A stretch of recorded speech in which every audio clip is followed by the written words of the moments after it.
Yes, guys, you know what time it is. It's your boy Dave at the Irish Hotspur, Ireland's #1 Spurs fan, Ireland's only answer to Harry Kane, bringing you a review of the Carabao Cup final. Look, it didn't go our way. It is what it is, but we're going to dissect it here today. I'm joined by Marcelo. Marcelo, how are you keeping, man? Okay. It's all right, I guess. Yeah, well, look, that reflects the mood of many of us. Simon, how are you keeping, my man? Oh, yeah, absolutely fantastic weekend, David. Like meeting you, Matt, and the other lads. Okay, Spurs let it down. I'm new to it. I ain't just used to it now. Do you know what I mean? So I'm not going to let it affect my mood. So, yeah, I'm all cool, guys. Yeah, 100%. And Alex, how are you keeping, man? Personally, good. Spurs, I'm confused. But anyway, we'll discuss that today. Yeah, 100%. And Matty, how are you keeping, lad? David, do you know what? It was the best weekend of my life. And I mean that, the cup final ruined, but getting to meet you, Simon, Alex, the whole Spurs YouTube family was absolutely incredible. And the experience of being on the We Are Tottenham TV watch along was one that I'll never forget. So honestly, absolutely fantastic. Yeah, no, 100%. Look, we're going to touch on that now in a minute. Just a few formalities to get through first. Look, make sure you smash a like on the stream. Make sure you smash a subscribe on the channel. I am nine subscribers away from 2K. So the Harris Army, let's push that. Let's make that happen before we end off the stream tonight. Also, feel free to get your super chats in when the chat does hot up. It guarantees your comment will be read out and discussed. As you know, I do try to get everybody's comment up anyway. And look, why not grab a channel membership for the fan show coming this week as well? I'm sure there's a lot to discuss. Let's welcome a few people to the building as well. Killian Kenny says, hello, the Irish Hotspur. Greetings from Dublin. Big up yourself, Killian. Sue Smith, big up Sue Smith. She says, Harris Army. Hashtag Levy and Enoch out. Everything Football says, almost 2K subs now, Dave. You're flying it, my man. Everyone hit the subscribe button. No, 100%. Everyone do what Fen tells them to do. Big up Wayne Bonner. Wayne Bonner with the super chat. He says, come on, David, let's have this. It's going to be good. Yeah, no, look, I'm not going to hold back on the players on this one, to be honest with you. I have a lot of grapes with them. But big up Wayne for the super chat. Shamu is in the building. Big up Shamu. Carl Simpson as well. Big yourself up, Carl Simpson. C. Dtrex Kane. Zanir Ibrahim. Diid Kid. Big yourself up, Jordo Stevens, my man. Kevin Murray, how you keeping, lad? Sunday Young, Brian C. Big up, Brian C. He says, great job on the streams at the weekend at the stadium, David and Matt, despite a very tough day for us all. No, 100%. Thanks for that, Brian C. Tim Man says, Levy out. Big up yourself, Tim Man. Joe 27. Hey, guys, hope everyone is all right. Joseph Mann is in the building. Big up, Joseph Mann, and you legend. And big up, Mikey. Mikey Cronley's in the building. He's saying that we've done brilliant. Thank you so much, man. Cheers, I really do appreciate that.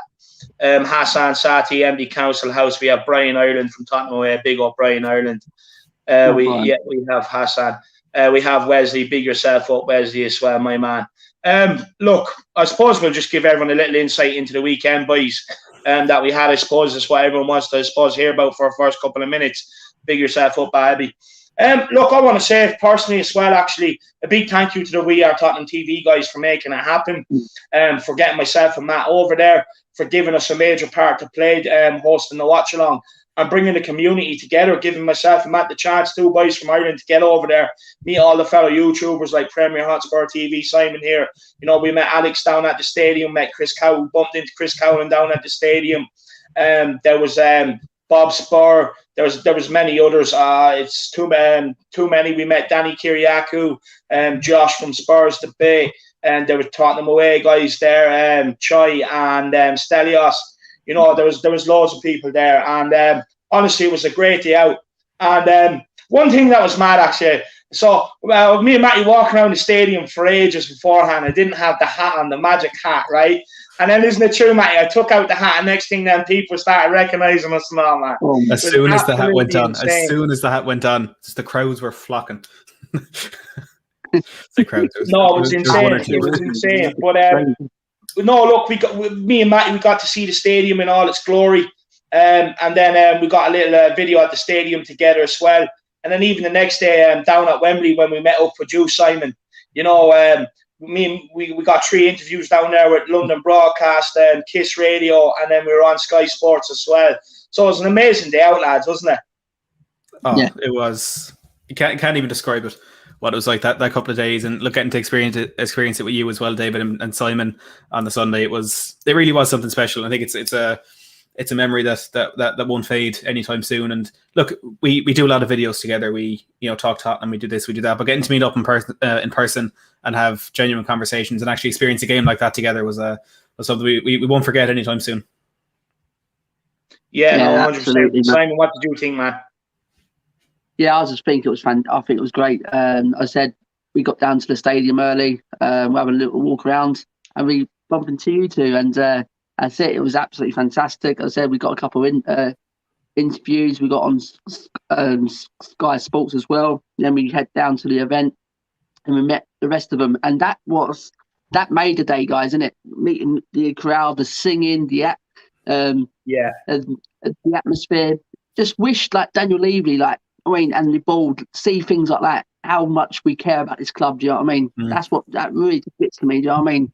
And he just doesn't they care about us. He just doesn't care. No, he don't care. You know what I mean?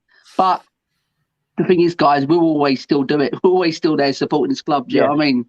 Through all these times. Do you know what I mean? But apart from that, guys, the day was amazing. It was Ben and Sim, fantastic guys. You know what I mean? We had Cenk, we had Paxton Road TV as well, guys. There, Cenk, Paxton Road, Paxton Road. I was on saying Tottenham way guys, Josh, Bobs. You know what I mean, everyone. What's his name? Alex Samuels. He's brilliant as well. Alex Samuels, lovely guy. Yeah, Slav, John. You know what I mean? So the whole lot was just great guys. You know what I mean? Absolutely fantastic guys. And the day was just brilliant. Just the result, guys. You know what I mean? But I don't think it affected our mood. You know what I mean? So 100%. And just myself and Matty actually got to get up to the studio and have a look at it and all. It's insane the amount of work the guys put in off camera to make everything happen, the amount of equipment it takes and everything else. You know, it's absolutely brilliant. It was a brilliant day out to see everything that goes and it gets involved in it. It was an absolute brilliant weekend. So I just want to say thank you to everybody. You know, over the 2 days that we met up, I want to say a personal thank you to for the hospitality that everyone showed myself and Matt. It was incredible. You know, the open arms that everyone welcomed us with, it was absolutely madness. So I want to say thank you to everybody for making our day. I want to shout out a big shout out to Matt's auntie as well for the food and the hospitality that she showed me when I was over there. It was absolutely incredible. So a big shout out there too. But look, lads, we may as well get into it, the cup final. So we'll start with Marcelo. We'll go around, give everyone a chance. Marcelo, what did you make of the Winks inclusion from the start? It wasn't even just Winks. It was, taking out Mora, putting in Sissoko. Just everything was wrong. Everything was wrong about it from the starting lineup. Actually, I would say this. As bad as it was the first half, the starting lineup was actually kind of working. I don't know if you noticed, but the players who started were actually growing into the game. But as soon as some of the players started to grow into the game, Mason has the brilliant idea of saying, all right, we're actually building momentum. Let me just kill it. Let me just kill it by taking off Mora, who's been the best attacking player. Yeah. And let's kill it by taking out Giovanni Lo Celso, who was obviously looking like he was growing into the game. He had a poor first half, but in the second half, you really saw he was growing into the game. And they just did it. So, and then he killed it. After that, he just killed the game. And then obviously, Aurier, does his stupid foul, in a dangerous position. And then set pieces, man. Set pieces been our whole problem this whole entire season. Comes back to haunt us again. Moussa Sissoko, just oh my god. I mean, he is really brainless. I mean, the fact that Daniel Levy held out, and I don't even want to get in the board, but I just saw in We Are Tottenham today that he held out 15 million for Jack Grealish just to sign Moussa Sissoko for 30 million. It just makes no sense whatsoever. Moussa No Smoke. That's what we're going to call him from now on. Moussa No Smoke, because honestly, the guy was at fault for the goal. Pissed me off. Just quickly, a big shout out to Bobspur TV, who was supposed to be joining us tonight, lads, but he's not well. So hope you're all right, Bobspur. Big shout out to Danny Kiriakou as well. And a massive shout out to Stephanie Doyle, Steph and Moppy, two friends of mine. I used to work with these guys, and they went out to Australia. They're living their life out there, doing their thing. So big shout out to you guys. Thanks for tuning in. But sorry, Marcelo, back to yourself there. But I also just want to say, like, the positives. Obviously, Lucas. I thought he was having a great game. I thought he was really giving it his all. I thought Lloris. Oh my God, some of the saves he was making was fantastic. You really saw that he wanted to win that cup. He was really making great saves. And then Dyer even. I can't believe I'm saying this, but Dyer was having a great game. Yeah, Midfield had a good game. Yeah, so did Toby. They both had a great game. The two fullbacks, absolute clowns, Dumb and Dumber out there. Kane looked lazy, sloppy. I don't know if he was fully fit or not, but 3 finals, 3 times he goes ghost. Sonny, horrendous, absolutely horrendous. He was woeful, and then just Harry Winks just doing his thing, and then Højbjerg had he had an okay game. I thought Højbjerg had okay, but he should have taken that shot. Yeah, he should have. 100%. Just quickly, we have a super chat there, and then we'll get Simon's thoughts. We'll get everyone's thoughts, and then come back to me because I have a lot to say as well. Tin Man 007, Marcelo, do you want to give him what he puts in for first? I don't think I have the energy, lad. Honestly, I'm just done. I'm sorry, Tin Man. I'm just. Look, Tin Man, you might be able to get another comment. I'll get the rise out, Marcelo. You never know. But he says, not sure if you know this incredible stat for Winks. In 5 seasons, he has had 2 assists and 2 goals. He is our central midfield player. No, 100%. And we will get Alex's thoughts on Winks now after Simon's, because I know Alex is a big fan of Harry Winks. But big up to him, man, for the super chat. My guy, everyone else follow suit. Get your questions in or your thoughts in. But Simon, what do you make of the final, man? I just think it was poor. I really do think it was a very poor final. Between City and Spurs, I just think the final overall was just really poor. But our performance, mate, it was absolutely terrible. But he left out our record signing, Tungi. I know he hasn't been playing well in the last couple. He's played there like a month, isn't it, guys? He hasn't been playing well, has he? But he starts Harry Winks. I just didn't. That literally just baffled me. And not give Tungi 1 minute of that final. That just really. So I don't know if something's going on between him and Mason. I don't know, but that really baffled me. But to me, City just been. They played with us in it. They really did. If it wasn't for Hugo, Dyer, and Toby, that just could have been a cricket score. It really could have been. But apart from that, I couldn't take no positives away from it. I really can't. Obviously, apart from them 3, Pierre, Charlie's hardest. But to me, we just got outgunned, mate. Seriously, we did. Just got different, mate. We're like 5-6 years behind the City team, mate, and that's the problem. That's the problem. We can't be competing against these likes of these cities. I mean, it's a shame. It's a shame, but to me, I disagree, Simon. I disagree. Although, yes, we're behind them, but it's a cup final. You can't compete. I've seen smaller teams beat teams like this in the final, giving everything they have. I mean, if you remember when we beat Chelsea in 2008, they were miles ahead of us. They were Premier League champions. We were even worse back then in the Premier League than we are now. So I just think it's a lack of heart, passion. Some of these players need to take a good long look at themselves. And I'm saying also this to Kane and Son. Take a good long look at yourselves, man. Because you're telling me that you're gonna. Yeah, you're telling me that you're too good for this club, but you've had chances to win a fucking trophy. Go win it. Fucking you're a big player, right? This is your big moment. Yeah. No, I agree. But I said me and Alex was saying this to Slab after the game. I mean about big players turn up in big finals. You know what I mean? And I was expecting Harry Kane, and Son to start, and they were both poor. Okay, as people saying they didn't get the service, things like you go look for that ball. I mean, if you're not getting the score, go look for it because the likes of Ronaldo and things like that. I mean, they can turn them games into winning games. You know what I mean? These sort of players. But to me, as what Marcelo said, we have to call these players up, the Kanes and the Sons, because they were poor as well. You know what I mean? Absolutely. But I just, apart from them players I mentioned, it was an overall. Put up Wayne Bonner's comment there. Put up Wayne Bonner's comment there. I will. I'll yeah, put that when you up. can, Sorry, please. have you say on that, and then I do want to bring in Matt and Alex for their say. This one here. Oh yeah. Look at that. Look at that. Yeah. It doesn't take a lot of like we can talk about money and everything, but it doesn't take a lot of money to just show a little bit of heart and passion and some desire, for some of these players. No, fully agree. I fully agree. We'll go to Matt. We'll get Matt in, and then we will go to Alex because I know I'm going to disagree with Alex on Harry Winks. So we'll go to Matt first. Matt, what do you make of the Carabao Cup final? We lost the game in the middle of the park, and for me, that's the first thing you need to say, and the last thing you need to say.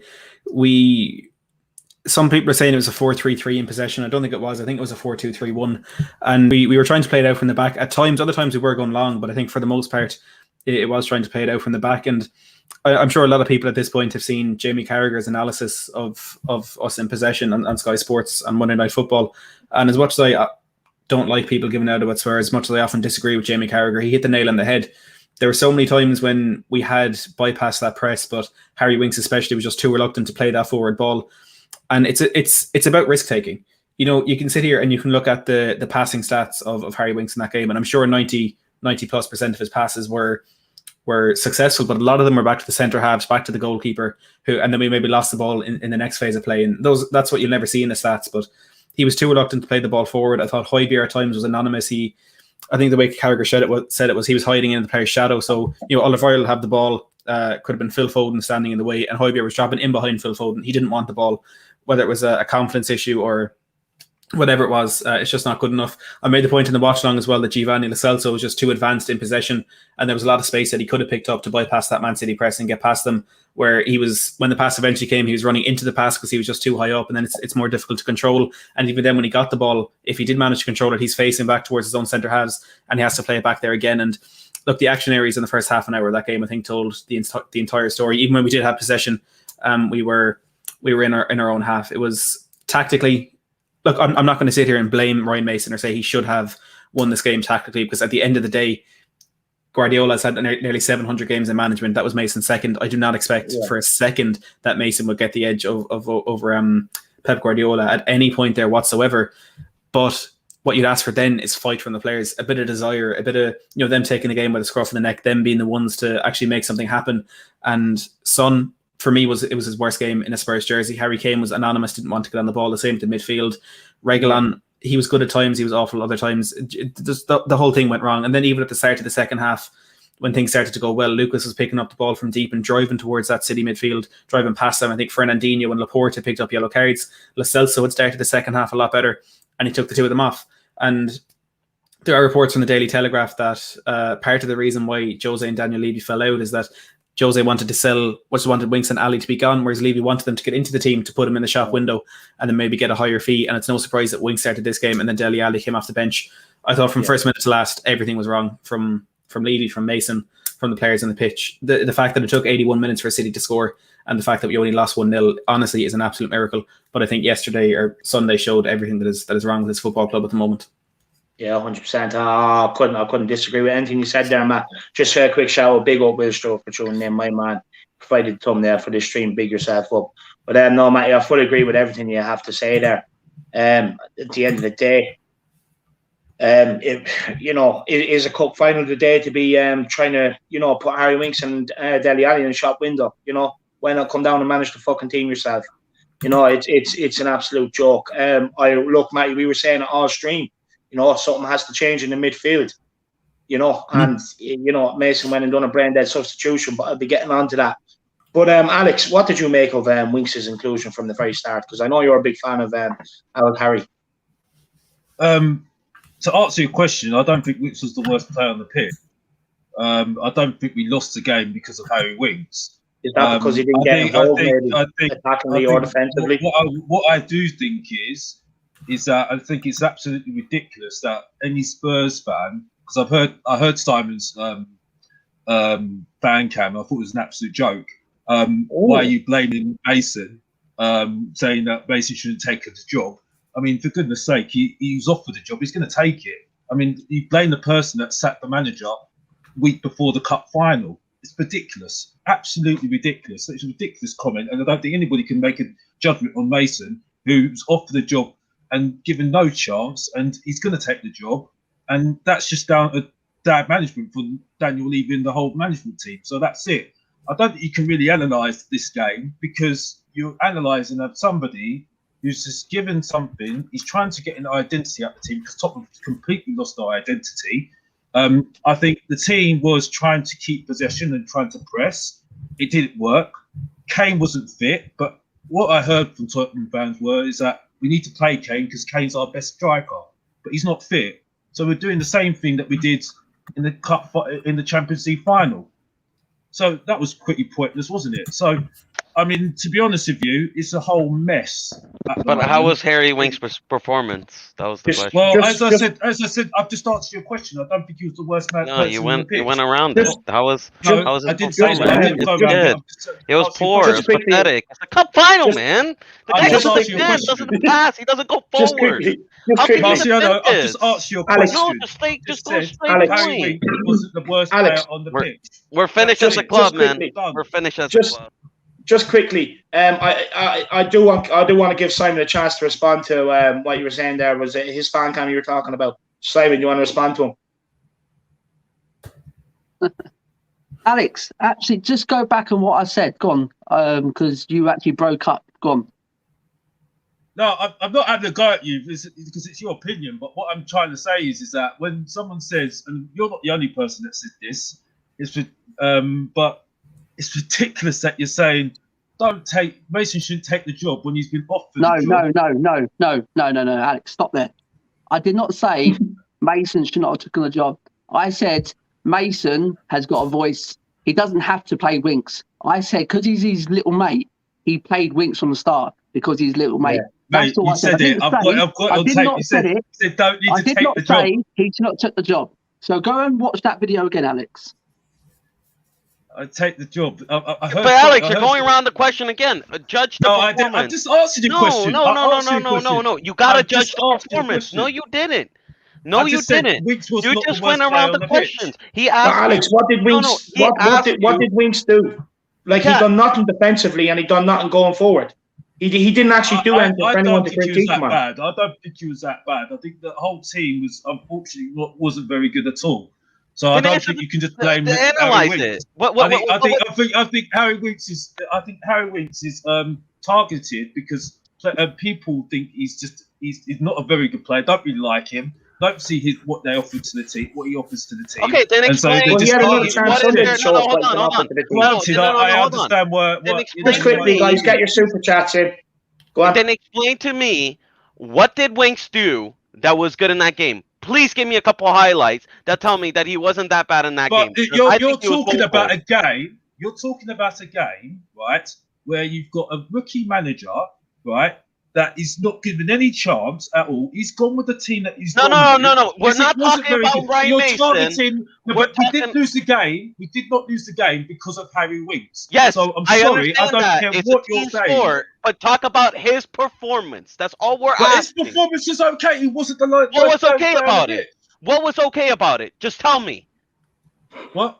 All I'm saying is he wasn't the worst. No, you can't tell me. Okay, you can't tell me. You can't tell me. I'm not going to tell you. No, because I'm not going to tell you because there's nothing else to say on it, mate. No, because you can't tell me. I've asked you 5 times. Tell me what he did that was good. That was a highlight in the game. Mate, you tell me, mate. If you're so much against him, you tell me what's good about him, Ben. Nothing. Honestly, at the moment, I don't. I'll analyze you. I'll analyze what he did bad. I'll analyze what he did bad.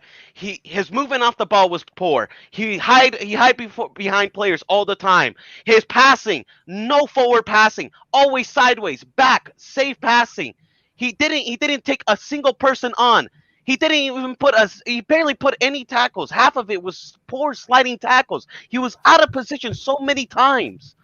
All of these poor. Just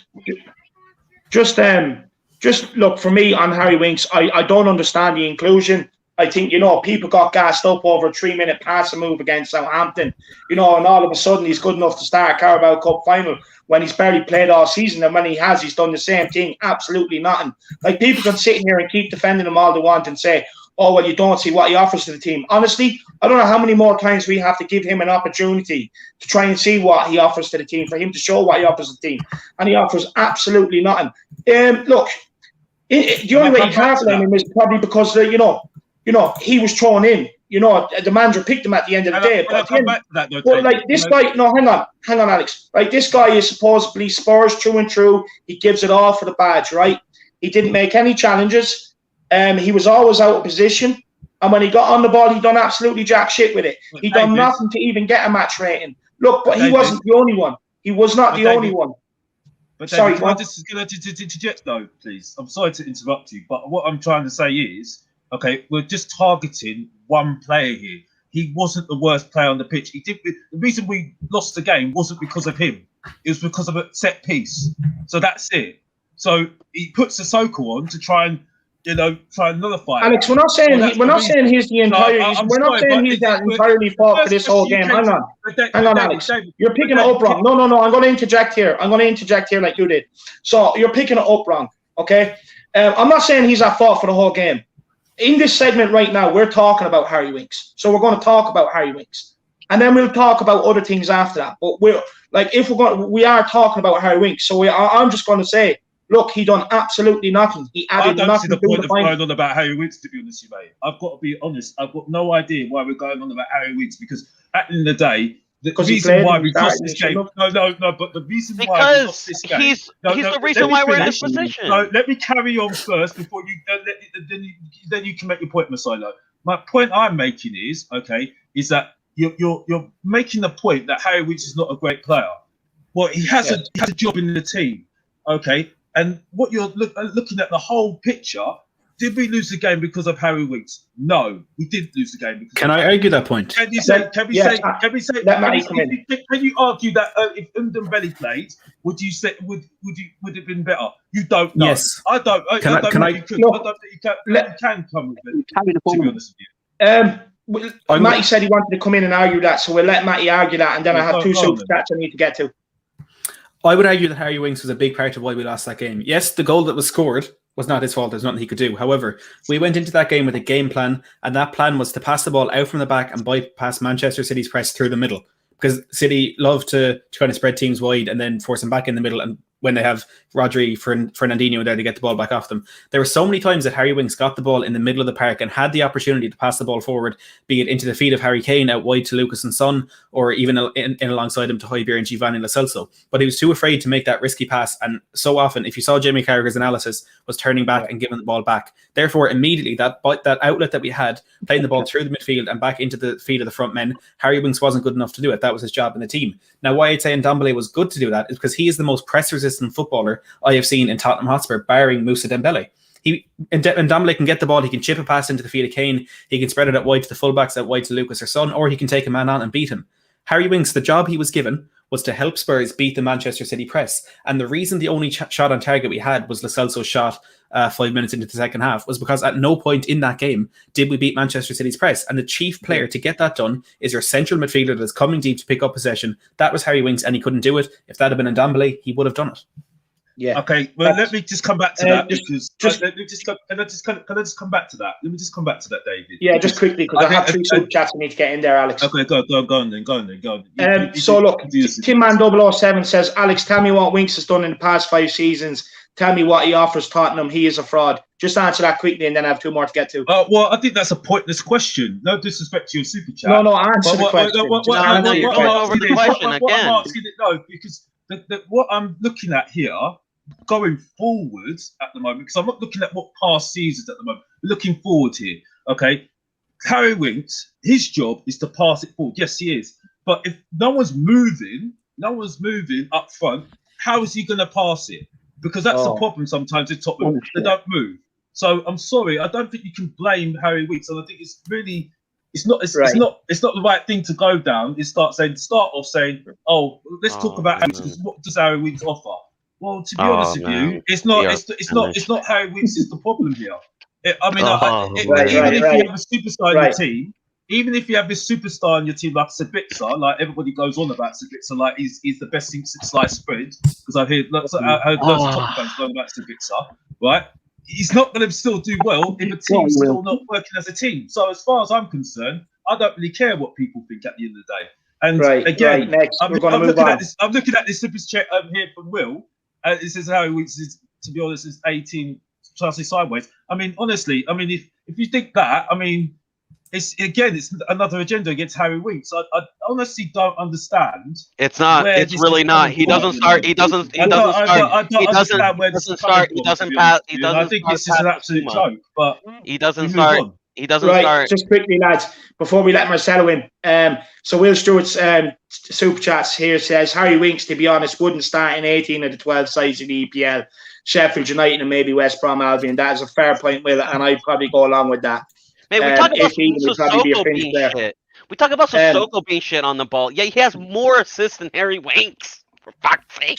Just and then Robert O'Connor says, congrats on 2K subs, Dave. Well deserved. So I reached the big 2K. Come on. That's what I'm talking about. The power of the Harris Army. And we will let Marcelo in there. Brian Ireland says, Matty is talking proper football sense.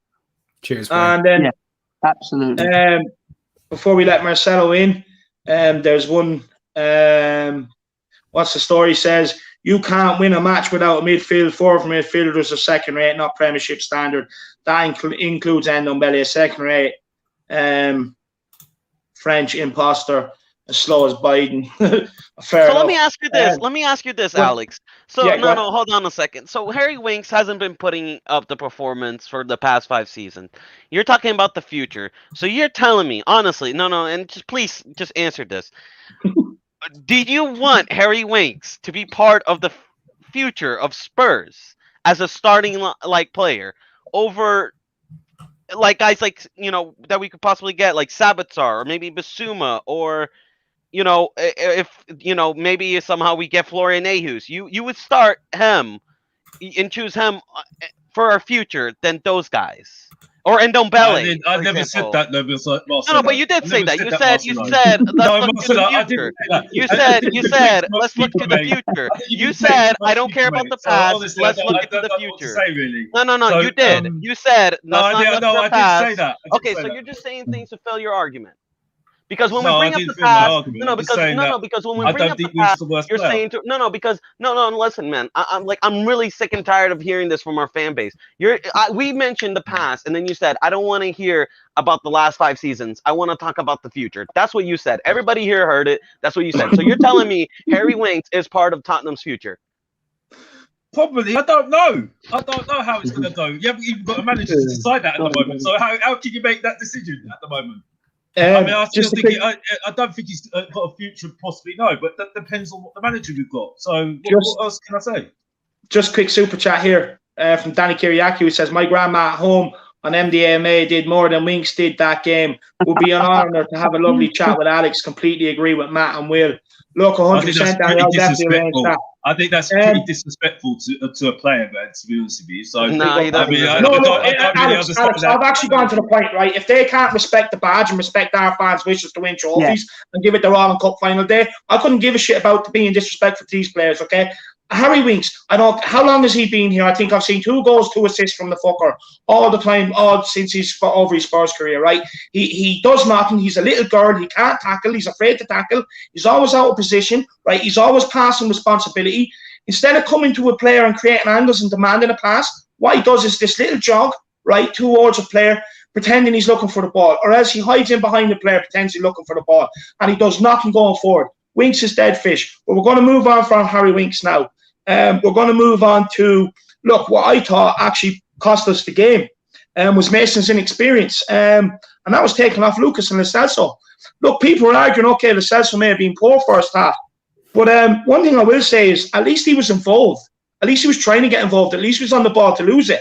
Harry Winks wasn't. Harry Winks was anonymous. Taking off Lucas Moura, for me, our best player on the pitch. I don't understand why he took him off. He's getting City players to pick up yellow cards left, right, and centre. And for me, the only player that I thought turned up, and I actually said pre-game I thought he would turn up because he had a point to prove after missing out on the Champions League final. And I actually think them substitutions cost us the game, especially with Sissoko, with what he done, basically picking up nobody. But he's not the only one. Reguilon was standing there doing absolute jack shit, picking up nobody, standing in just a circle in a world of his own. Well, look, I'm going to pass this on to Marcelo. We'll go back round to Simon and back round the panel. But Marcelo, what do you think of the substitutions, man? I already said it. It killed the whole entire game. Any little momentum we had in the game, it killed it. But I thought I saw a great comment. Was it even Mason substitutions, or was it, Levy? As you said, Levy was harping all along about playing Dele Alli and Winks so he can raise their value, play them so they can have a higher value. So, and then all of a sudden in the cup final, Harry Winks starts playing, Dele Alli starts playing. As soon as Mourinho is gone, all these players start playing that Levy wanted. So it's almost like, you know what? Like, honestly, that wasn't Mason Mount. I mean, that was not Mount. That wasn't Ryan Mason's manager. That wasn't Ryan Mason as manager. That was Daniel Levy. He managed that cup final. As I'm concerned, Daniel Levy is the manager at this club. Don't get it twisted. Whoever comes in, whether it's Ten Hag, whether it's Ragnick, or how you say his name, or did I say his name properly? I think I said his name properly. Yeah. Or Gasparini from Atalanta, or whoever, Timbuktu, or I don't know, man, like Jordi the Explorer, Jesus Christ. You can bring it anybody in. Daniel Levy is the manager. Daniel Levy is the manager. That's what people's got to get. That wasn't Ryan Mason. Yeah. That was Daniel Levy masterclass at that cup final. Yeah. No. Look, I would go along the lines of that, especially with what some of the things that was leaked about. Basically, Levy telling Mourinho he had to make up with Dele Alli and start playing him because he wants to expose him in the shop window. Same with Winks, players like that. Things like that. So I would go along the lines of what Marcelo says. Alex, if we can get just a quick answer off you for Will, not a long answer, because I do want to get Simon and Matty back in. Alex, he says, name 5 starting 6 to 8 possession-based players or base starters that Winks is better than. Just 5 out of 20 plus in the league. Just quickly. No, I haven't got anything. I've just made the answer. I had the answer that I said that I don't see what the issue is with Winks at the moment, because he wasn't the worst player on the pitch. So that's it. So I'm not going to go into that question, because the thing is I haven't got that answer.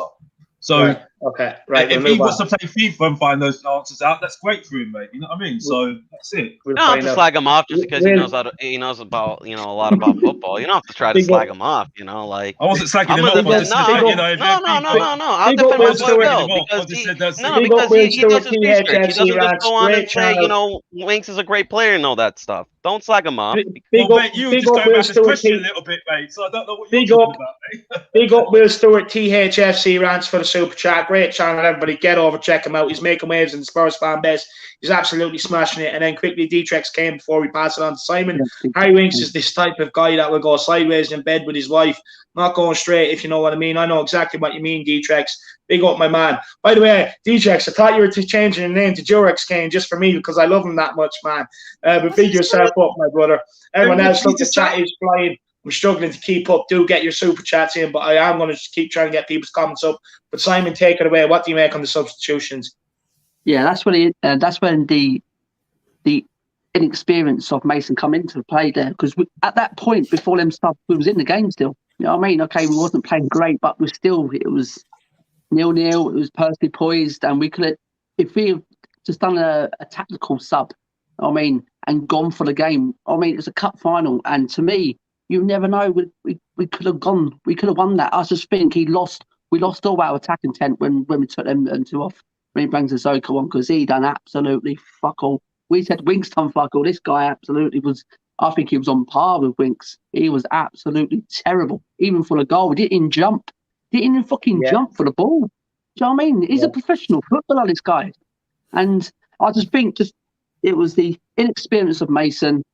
He took these 2 guys off, and we just lost our attack intent, mate. And just sitting there, we just sat in and conceded the goal at the end. And just, but as what Alex said, you can't blame Mason. But at the end of the day, he took the job on.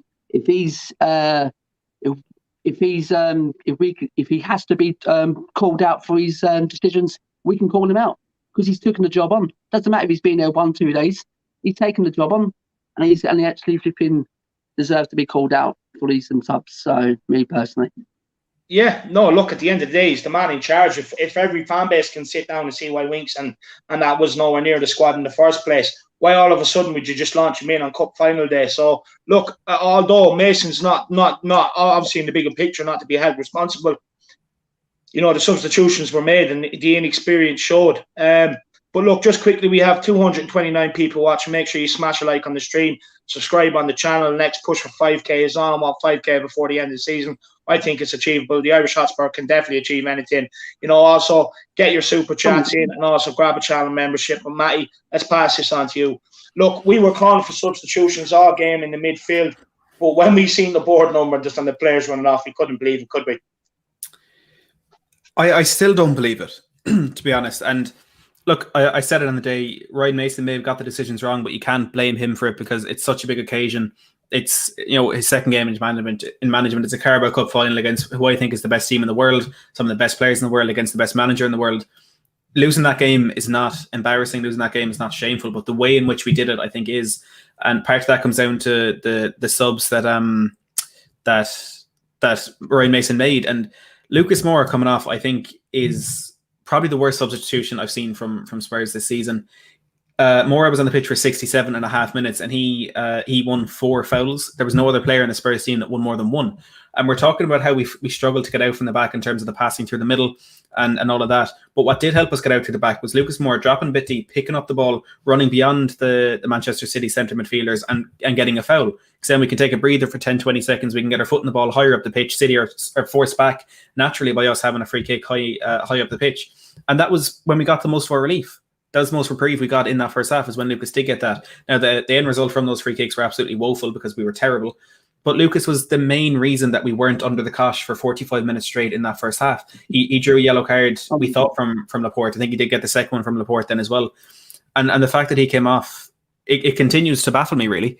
And I was saying at halftime that Giovanni Lo Celso needed to come off, which I thought at halftime. Then he started the second half better. He was getting on the ball. He did really, really well to create that opportunity, which Hojbjerg ended up messing up in the 6-yard box. He had their only shot on target, a good effort from range. So I thought Zach Steffen did really, really well to redirect away from the bottom corner. And all of a sudden, the two of them are being taken off.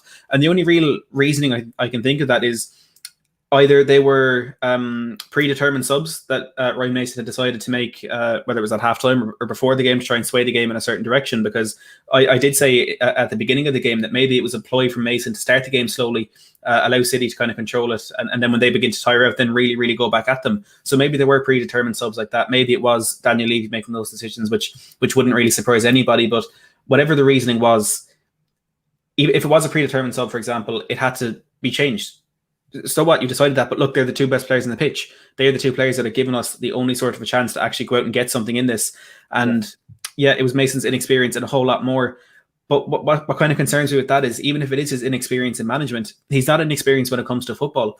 And when the hundreds of thousands of Spurs fans around the globe watching this game could see they were our best players, they could see that we needed Ndombele. The fact that Ryan Mason couldn't see that is deeply concerning. Because the one thing we needed to do was beat that Man City press. And the two best players for that were Lucas Moura and Ndombele.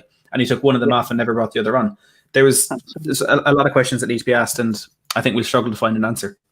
No, look, I agree with the Ndombele talk. Look, I know I've slated him, and I rightly so. I don't think he's fit enough. I don't think he's as fit as he should be.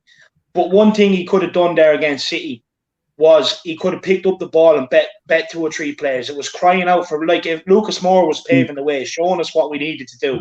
And Ndombele could have helped him in that aspect, and it might have changed the game. It might have created 1 or 2 more opportunities. David, so I fully agree with that, Matt. David, Alex, just quickly. I'm going on to you now, just quickly. Will Stewart THFC Ryan says, I'll hold Mason responsible, I'm not scared.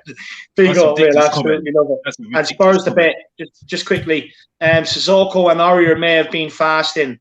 Mahrez too. Look, Josh, look, I love you. I had a great day out. I really enjoyed your company. But man, honestly, these are the excuses that honestly rack my brain. I can't handle it. Training was too intense. What's their excuses all throughout? Mourinho was not intense enough. The grass is too high. The pitch wasn't clean enough. Can I make my point now? Because I was too blue. I've heard enough of all this waffle from others about our players not being good enough and everything else. They are good players. by the Oh way. yeah, they're class Right? quality. They are good players. It's Yeah, just a lot that we're of just not a trophies. good team. We're not a good team, and that's going to be the whole season. And what makes a team, Alex, is the We haven't players. got an identity. We haven't got an identity, right? And then we've lost that identity under Mourinho, and we've gone backwards. All right. And I don't know if we're going to. Where was Pochettino when he got sacked? 14. Can I So just they ask didn't a just lose it question? under Jose. They'd be lost it for a while. Can I start the question? Did anybody expect us to win this game on Sunday? Did anybody expect? Well, yeah, I always go into a final expecting. Call me deluded, whatever you want, right? But at the end of the day, I expect my players to show up and perform. The least I expect them to do is be able to grasp the basics. Second question. Alex, you asked me a question. Let me answer it. The least I expect them to do, right, is be able to do the basics: pass and move, control the ball, pass the ball. Have a bit of bollocks about them, have a bit of steel. Be able to run with the ball, run through the lines, make things happen. So yeah, I do kind of expect better off my team for a cup final. At the end of the day, everybody was saying it was a Jose tactic to sit back. I've been saying this all along. We just do not have the players to play this Tottenham way that everyone wants to play. We don't have the players. The evidence is there. Alex, you can keep hiding behind saying these players are good enough. They're not a good team. At the end of the day, players make a good team. The only reason my team players is because they're bad players. They're bad players. Okay, well, what are we talking about? Okay, fair enough. You've answered the question, even though I still don't agree. Right? Okay. Would you thought if Ndombele played in that game on Sunday, do you think we would have won the game? Say that again. Sorry. Because I've heard a lot of people saying about Ndombele. Ndombele should have played. Okay. Do you think Ndombele? Okay. If Ndombele played on Sunday, would we have won the game? I think we would have had definitely a better opportunity to win the game because I look back at when we bet them 2-0. He done a step over, took two players out of the game, and put a through ball over the top, and we scored from it. So in that aspect, I do think we would have had a better chance of winning the game. Yes. Okay, because I don't think we would have won the game at all. To be honest with you. Yeah. No, that's fair enough. I don't think we would have won the game at all, especially the upheaval in the squad at the moment. I don't think we would have done it at all. I've got to be honest. When we appreciate your super chat, Will, but as I said, if you're saying that Mason, you're going to blame Mason, I'm not afraid. I've got to question that outlook on that. To be honest with you, because as I said, a team needs to be stable, okay, and we're not stable at the moment, okay. And for me, it was quite obvious that we're going to lose the game on Sunday. So if we can't come back to that. I want to hear what Matt says as well because he's been very, very quiet. So I want to hear what he says. I was just going to say if we need stability. Oh, sorry, go on. Yeah, I'll just read out the super chat. I'll just read out the super chat and then bring Matt in because I have to honor it. After 45 minutes, I thought we had a chance to win till the subs were made by Mason, which was the question that Alex was dancing around. But we'll go to Matty and I'm going to pin Alex down for an answer on that question. So Matty, go ahead.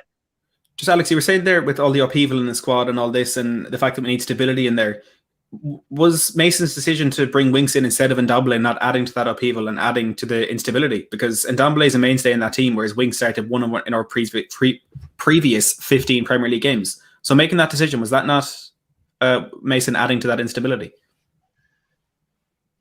You could look at it like that, but I think it's looking at a different style because I know David said about us wanting to play through the lines and stuff, but have we been playing through the lines the last couple of games? No, we haven't. But then why would he put? Why all of a sudden complaining about that? Winks to play then? So thinking he can play through the lines.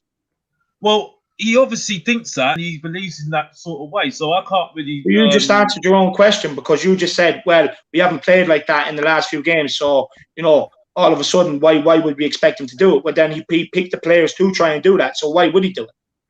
But I want to know your instead of dancing around the substitutions questions, I want to know, Alex.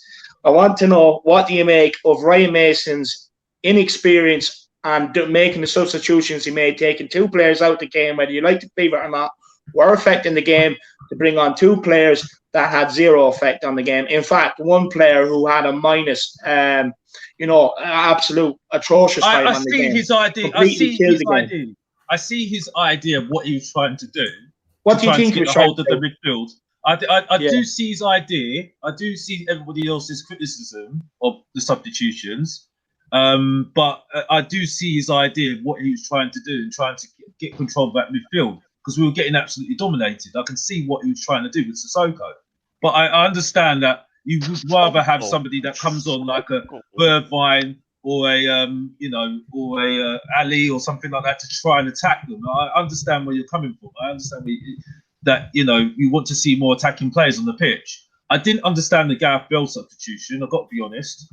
I think Bergwijn should have come on first, for me, because I just don't see his purpose in the team. Because if you're going to play him on the right, he's not going to get past any of those players, isn't he? So for me, I'm sorry. I gotta. Do you think Mason's inexperience cost us? I don't feel that we can. Again, like I said, I don't think you can. It's just inexperience for me, but I can see why people's frustration though. But that didn't lose us the game for me. No, it did lose us the game for me. Can I ask you a quick question about the course of the game? The subs that we made were very similar in nature to the subs that people have been criticising Jose Mourinho for all season, in that the first couple of subs were defensive subs, taking off Lo Celso versus Oko, or was it Lucas versus Oko, whichever it was, that was a defensive sub. Jose has been getting criticised for that all season. And another aspect of Ryan Mason's subs, which massively falls into that category that may have ultimately cost Jose Mourinho his job, in that he waited to bring on effective attacking players until we had fallen behind, until it was very late in the game. So if we're okay to criticise Jose Mourinho for this, why can't we criticise Mason for it? And yes, inexperience comes into it. That's fair enough. He's not going to have the same kind of idea of everything as Jose Mourinho. But at the end of the day, they're people in the exact same job. I do believe to some extent they should be held to the same standards. So why can we criticise Jose for those subs and not Ryan Mason? Can I add to that point? No. Can I add to that point? So to add to your point also, Matty, if we can see that Moura shouldn't have gone off, everybody can see that Moussa Sissoko has been crap all season and shouldn't be played, then how come a guy that has a footballing brain that's been around football doesn't see it? I just don't get it. I don't especially in midfield. Especially in midfield. I get where you're coming from, Alex. I don't care about honestly. I could care less about Ryan Mason, bro. He's gonna be gone in the summer, or if he's given a contract, he's gonna be Levy's little puppet. He's been dancing his tune all season. It's either or. It doesn't really matter about Ryan Mason. He just got outclassed by Pep. No shame in that, but he does have something to play with the substitutions, because I'm sorry, you put on Moussa Sissoko, and then you take off Højbjerg, and then you also take off Moura when he was just on fire. It just doesn't make any footballing sense, Alex. Yeah, but at all. Marcelo, the argument is that did that lose us the game? No. Yes. It did not lose us the game. It did not lose us the game. It was 0-0. It was 0-0. It was 0-0. It was 0-0 before it. When we come down the pitch and scored the goal, we lost the fucking game. As soon as he puts a Sissoko on, he lost the fucking game. No, what but do you mean? Marcelo, okay, let's keep it PG now. And change the terminology here. Let's change the terminology here first, okay? Make it a proper debate, okay? If you're telling me, right, we changed the substitution that we had on Sunday, and we're going to win the game, I don't believe you, because we weren't playing well in the first place. We weren't playing well in the first place. Okay, but if you're not playing well, right, and you still have okay, for example, you're not playing well, but then you have a couple players stepping up and actually getting rhythm and momentum, right? You don't make it better by taking those players off. That completely kills the game. It was 0-0. Lucas was giving Fernandinho a hard time. Lucas was giving Laporte a hard time. They were both on yellows. You never know. If you keep Lucas on, he could get them a red. He was making them spend all game, and then you take him off. That killed it. Kill it. I agree with that. Just quickly, lad, a couple of comments. Big up Stan Spurs for life. I do think this is from Paxton Road TV. Stan Paxton Road TV, yeah? Am I correct? Big up, absolute gentleman, absolute love. He's so sound. I nearly persuaded him to leave the car at home, you know what I mean? And stay with us for the night. But I think the result kind of altered things. But big yourself up, Sam, from Paxton TV, another great channel, boys. Tottenham teachers as well. Will do have some banter going on. Brilliant stream. And then we do have a super chat here quickly, and then I am going to get on to a bit of a controversial question.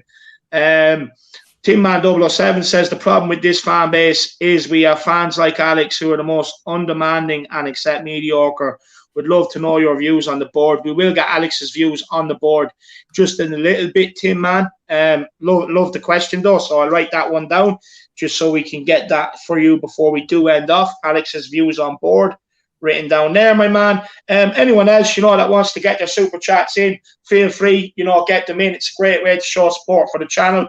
It's a great way to help put some money back in my pocket for all the tests and all we had to pay for it to get over and back.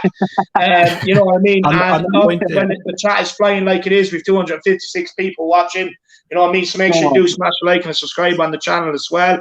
We just have one more super chat to get to, and then I am going to get this controversial out and bring get it around the panel. Danny Kiriakos says, Alex, I respect your opinions completely. What the F were you watching on Sunday? I was watching the match, mate, and watching a team that's not playing like a team at the moment because it's lots of upheaval. That's what I was watching, mate. So I don't know what you were watching, mate. And I love. To be honest, I've been watching Danny. Danny's got a lot of opinions, so I'd love to.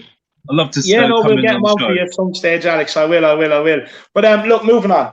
So David, the question I want to get with next, after this, we can all have a free for all, and everyone can say what they want. If anyone has to go, they can go, do whatever they want for the evening. But look, the last question is in hindsight, should we have given Jose the cup final? And before people start going crazy and going nuts, okay, yes, he deserved to get the sack. I agree. I'm not putting it out there, and I'm getting people's views on it. My view is if we were going to play the way we played and I knew Winks was going to start, I would have kept Jose for the cup final. I genuinely would have. That's my opinion on it. We're going to go to Marcelo and we're going to work our way around. Marcelo, take it away. What do you think? 110%. Like, how do you sack a manager that is known for winning trophy? The only manager to beat Pep Guardiola in the final, right a week before the final.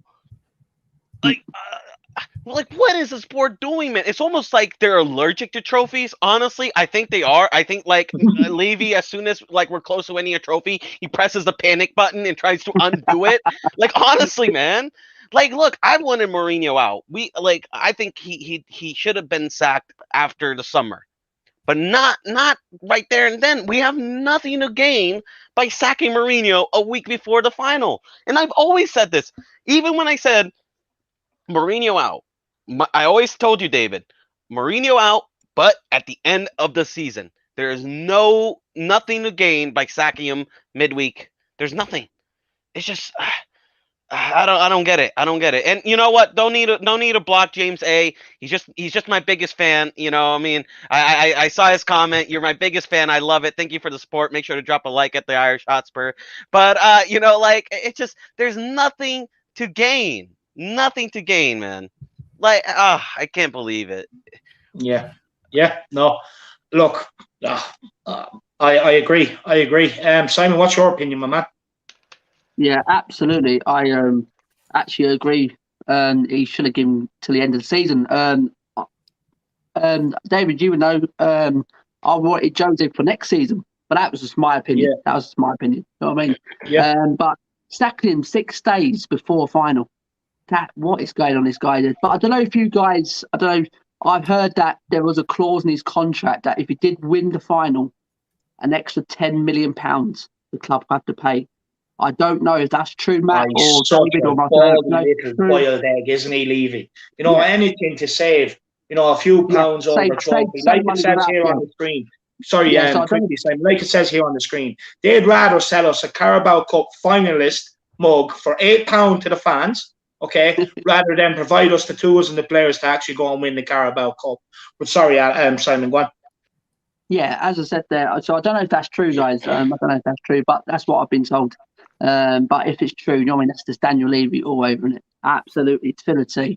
But to me, I just couldn't believe it. 6 days before final, and you give it to Ryan Mason. I mean, if you're going to sack Jose Mourinho, at least bring someone experience until the end of the season, like a Harry Redknapp or something like that. He's been around the game. You know what I mean? Take us into the final. You know what I mean? Someone with a bit of experience. You know what I mean? I'm not saying that if Jose was there, we'd have won the game. Who knows? But if you want someone to go toe to toe with Pep in a cup final and has beaten Pep in the final as well, it's Jose Mourinho.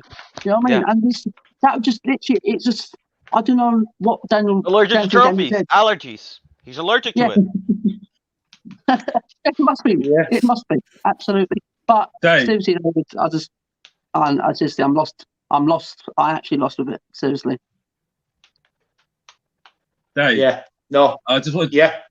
I wanted to hit because I know Matt wanted to say something before you came to that question. I know Matt wanted to say something, and I think he wanted to say something. I don't know whether you would say something about.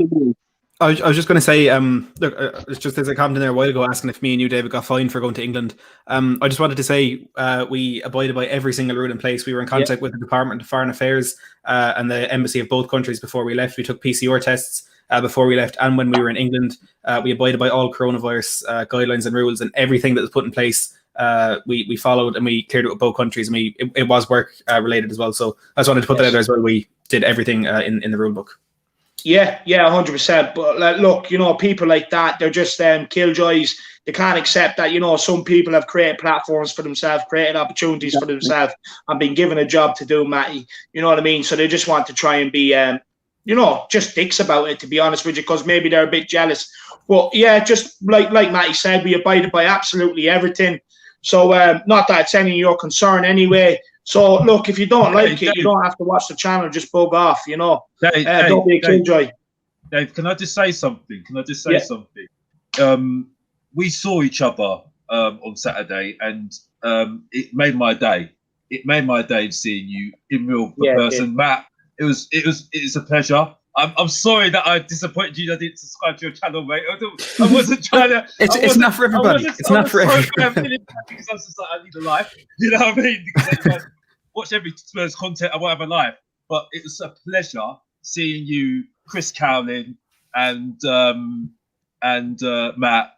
On Saturday, it was a pleasure. It was a nice surprise. I was literally just riding my bike and seeing you guys, and it just reminds me how much I miss going back to the stadium. So it was an absolute pleasure. And I just wanted to support these guys because they work really hard. And, me and Dave don't agree a lot of the time. Me and Matt don't agree most of the time, but I respect them highly. You know what I mean? Even Marcelo and Simon, you're doing really well as well. So I just wanted to say that. I just wanted to, echo that. Yeah. Appreciate that. No. 100%. And look, Alex, being honest, seeing you was great as well. I thoroughly enjoyed your company. Absolutely. You know what I mean? People think we hate each other. We don't. I actually love you.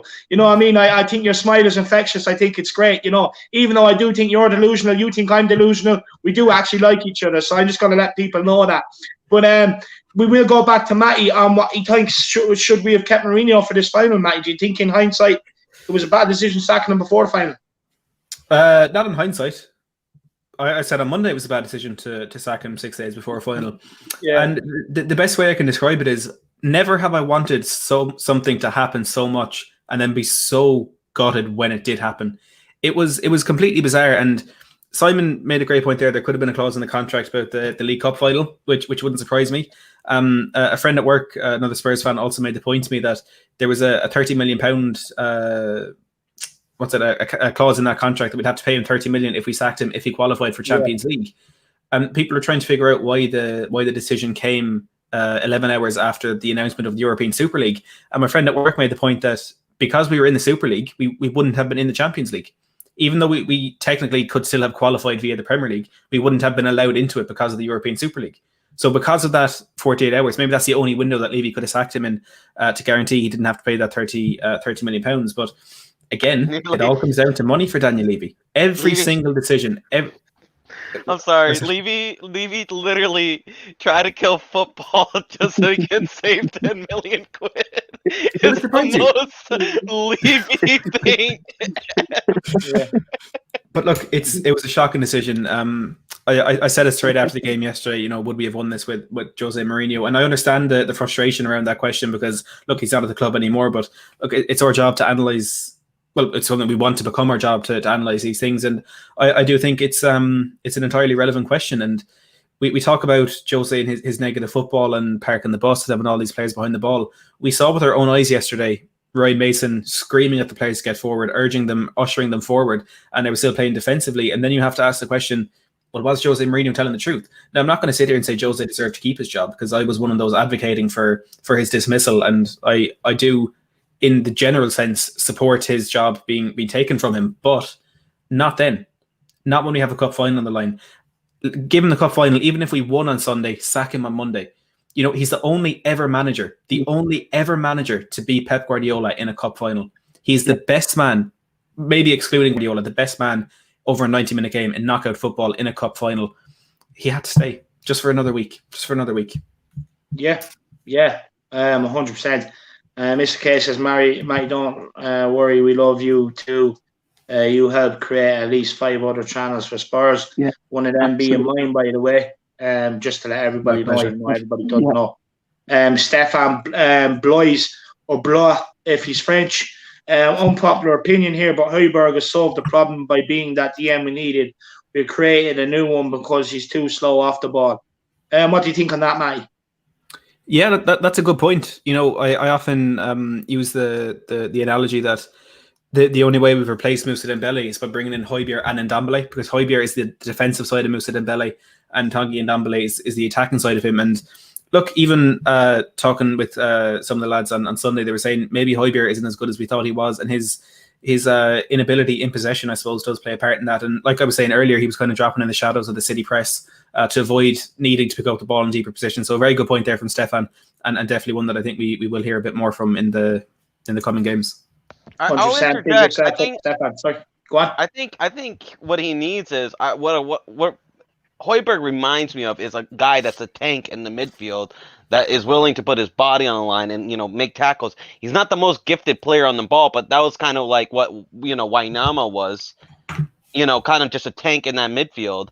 But what we're lacking is a center midfielder that can make tackles, but also is good on the ball. Because you kind of need that aggressive player in the midfield like Højbjerg, but you also need a player that can do a bit of both, but is very class on the ball. So like Højbjerg gives him the ball, and he's very class. And the thing is, Ndombele is not that guy, and he's just not that guy. He's too lazy off the ball. He doesn't put enough tackles in. He's not a Dembele replacement. Dembele and Wijnaldum fit each other perfectly, because Wijnaldum kind of was that tank, and Ndombele was, kind of oozed that class, but also, was a tank himself. He played both. Like, you need, I think once Skippy comes back, if we can play Højbjerg and Skippy together, I think that could be a decent partnership in the midfield. Yeah, 100%. I fully agree with that. Sorry, but Alex, what do you think on do you think maybe we should have kept Jose for the final? I'm just going to get a bit of water just to answer that. Yeah, I mean, you'll be surprised. I mean, my opinion on Jose. I didn't like him. I couldn't stand him. And to be honest with you, I wish he never came into our club. But you'd be surprised at what I say is that it's a ridiculous decision, absolutely ridiculous decision to sack Jose, and a week before the cup final. And it was just ridiculous, absolutely ridiculous that you've had to sack the manager. You don't have a replacement for him, because it was a panic. Like we sacked with Poch, it was a panic, and you put Mason in charge, and it just showed me, because I think it was about the European Super League. I know what was said in the press, but my opinion, it's quite clear it was about the European Super League. They chose money rather than trophies. Now, I admit, the Carabao Cup, I wasn't excited for it, but I would say it's a tick box. It's a tick box, especially the fact that we're going to go into the Conference League, European Conference League. But for me, if you really think about your fans, I mean, he had even easy way as well. It's like you could have played the cup final and then sacked him then, because the season's over. The season's completely over. Top four was over after West Ham. Yeah. So it was an absolutely ridiculous decision. absolutely ridiculous decision, and we deserve the fact that Nolden didn't come to Tottenham. And I'm going to be controversial. They've got no idea who's going to be in charge of Tottenham. They've got no idea. No, of course they don't. Not a clue. Yeah. You know what I mean? At least after Pochettino, they'd taken Jose on. Even though it's a wrong decision, at least they had someone in place straight away. I knew straight away we didn't know who we were going to be in charge when I was hearing Ten Hag, Roderick, what is his name? The Bournemouth manager, Brighton's manager, Graham Potter. I'm hearing now. It's ridiculous. Just ridiculous. Just quickly, just on the likes of people calling for Scotty Parker and Graham Potter especially. Is if top four was the bar you were judging Mourinho on, and you wanted him gone because he missed out on that? Why are you calling for managers in 17th and 18th place in the league in a relegation battle? It doesn't make sense. It's absolutely mind-boggling. Since Nagelsmann got the Bayern Munich job, which I told everybody Nagelsmann wasn't coming to Tottenham, all of a sudden they're scrambling around, telling me this guy, that guy. Look, at the end of the day, no manager is going to be the answer until this board is fixed. But I do have a couple of...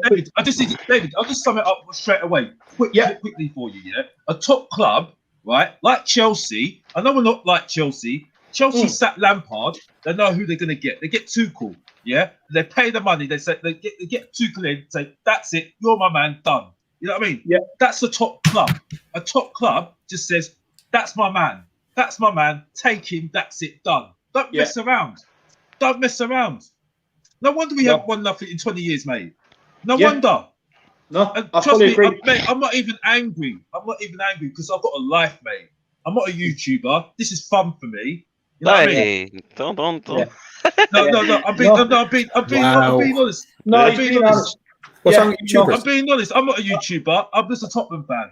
To be honest with you, mate, even Chris and me were talking, I want to go back to the stadium. I love the stadium. But honestly, I am worried about this club because, honestly, if Tottenham don't make decisions right now about getting the manager in, okay, forget the board at the moment, right? Forget the board. We are going to be in trouble next season. And I'm not just talking about mid-table, because choices need to be made about this club. What players are going to go? Who's going to make that decision? Who's making those decisions right now? It's ridiculous. Levy can't make that decision, is he? He's not the football man, isn't he? So who's making the decision? I know, but he's the one's making them at the minute. Just quickly, Spandan Samaran, I'm going to give this one to Marcelo. He says, are fans convinced that Bale is done for big games? No, look, he is. Listen, Mourinho was right. Bale shouldn't have come to this club. He was a merchandise, buy. It's just whatever. Listen, it's just a classic Levy buy. Nothing is bought to progress the club. It's all merchandising. Oh, who can we get from Asia so we can sell shirts? Who we can get from America to sell shirts? Who can we get from this place to sell shirts? That's all it is. So with Bale, listen, we're just his training ground at this point. He even said it, but I thought Bale, he's been playing pretty decently. I thought in the final, I just felt like he just taking out Lucas was just a big mistake. I think you should have taken off like Winks or someone like that and drop back. I guess Lo Celso was playing as a number 10, put Lucas as a number 10, and then, put Bale on the side, and I think that would have worked. So, but look, if we're going to talk about Bale, we're going to have to start talking about Kane. We're going to have to start talking about Son. We're going to have to start talking a lot about players. So, I mean, Bale was poor. Don't get me wrong. They were all poor. He was shit. He needs to go back to Madrid. And I love Bale. He's one of my favorite players. But he needs to go back. It's just not... He's not something that's going to progress us as a club. We need young, hungry players at this club. Dave, can I just sum it up? With Bale? Because I've heard this so many times. Bale should never have come to this club. Me and my dad heard. I mean, it was quite a funny story with Bale, right? I think a few weeks before he signed for Tottenham, right? An interviewer asked a question about him going to Tottenham. He laughed. He completely laughed. So I was just like, well, he's not coming to Tottenham. A few weeks later, oh, he's coming to Tottenham. He might be coming to Tottenham. I was like, why? Why are you getting Bale, who is slow? Where are you going to play him? And you've got Birdvine. So I was thinking he's going to play up front. All I know is, which it's nothing to do against Jose, nothing to do with Jose, by the way, because Jose didn't want him. Jose definitely did not want him. Okay, it's all Levy, because this was a brilliant idea from Levy, right? Yeah. Bale wants to play on the right, and you can see he doesn't work on the right. Where do you see Bale now? He plays. He's more up front now, isn't he? Trying to get goals now rather than playing on the wing. He can't get past a player, can he? So it was a pointless signing, and that's the point. Yeah. Where's the logic at Tottenham? Where is the logic at Tottenham anymore? I agree. But there is no logic. Just moving on from the Bale one, just have three more super chats to get to here. Simon, Bobspur TV says the decision I probably agree with is dropping Ndombele as he's been poor lately. Unfortunately, we don't have a replacement to come in. Big love, lads. What do you think? Do you think, big up, by the way, Bobspur? I hope you're feeling all right, my man. And look, in a way, I can agree with dropping Ndombele. He's been poor lately. But what he could have done then, Simon, is played Lo Celso beside Højbjerg and brought Bale in on the right, put Lucas in the number 10, Son, and then Kane. Played a 4-2-3-1. What do you think? What do you think on Bob Spurs' comment here? Yeah, no, as I said earlier, guys, I said he's not been playing late. He's not been playing good lately. But I still would have put Tungy from the start, absolutely over Winks, down the spot in him, because he's probably one of our only players who gets hold of that ball in midfield, drives that defensives in with Lucas. Do you know what I mean? So I think that was a very bad decision. So that's what I would like to see. But I totally agree with Bob's there. He hasn't been playing good lately. But to me, it's a cup final. It's your expensive signing. You know what I mean?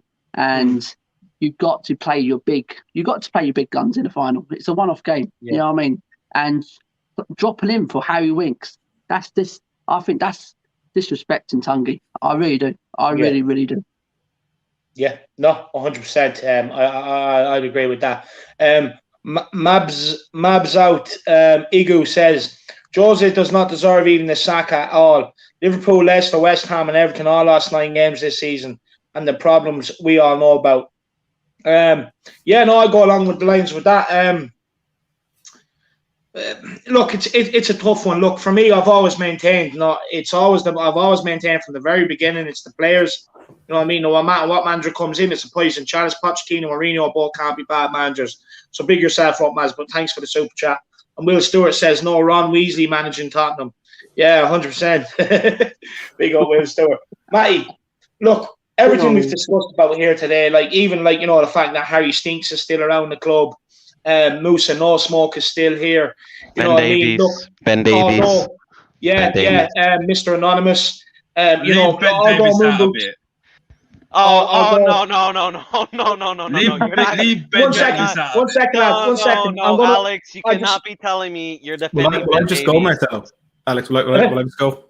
No. Go.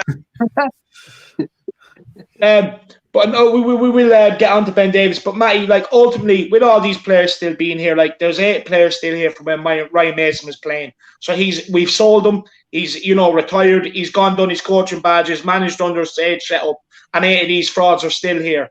Well, not 8 of them. About 4 or 5 of them are still here. Down to the manager situation, down to everything really. It all comes back to the board, doesn't it, Matty? 100%. I mean, I don't think you can question that.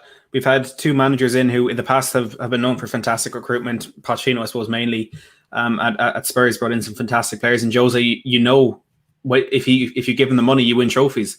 And they weren't given that money. And if you're looking at that 2016-17 season, what we had was, I would argue, the best starting 11 in the Premier League. We didn't win the league because I think Chelsea had a bit more depth in their squad, but we had the best starting 11 in the Premier League. You knew what it was going to be. It was going to be Lloris, Walker, Alderweireld, Vertonghen, Rose, Dembele, one of Wanyama or Dyer, depending who was injured, Eriksen, Ali, Son, Kane. We had that. It was incredible. I think over 90 minutes, that team could have beaten any team in the world, and it proved during that season that it could, beating the likes of Manchester City, Real Madrid in the Champions League as well.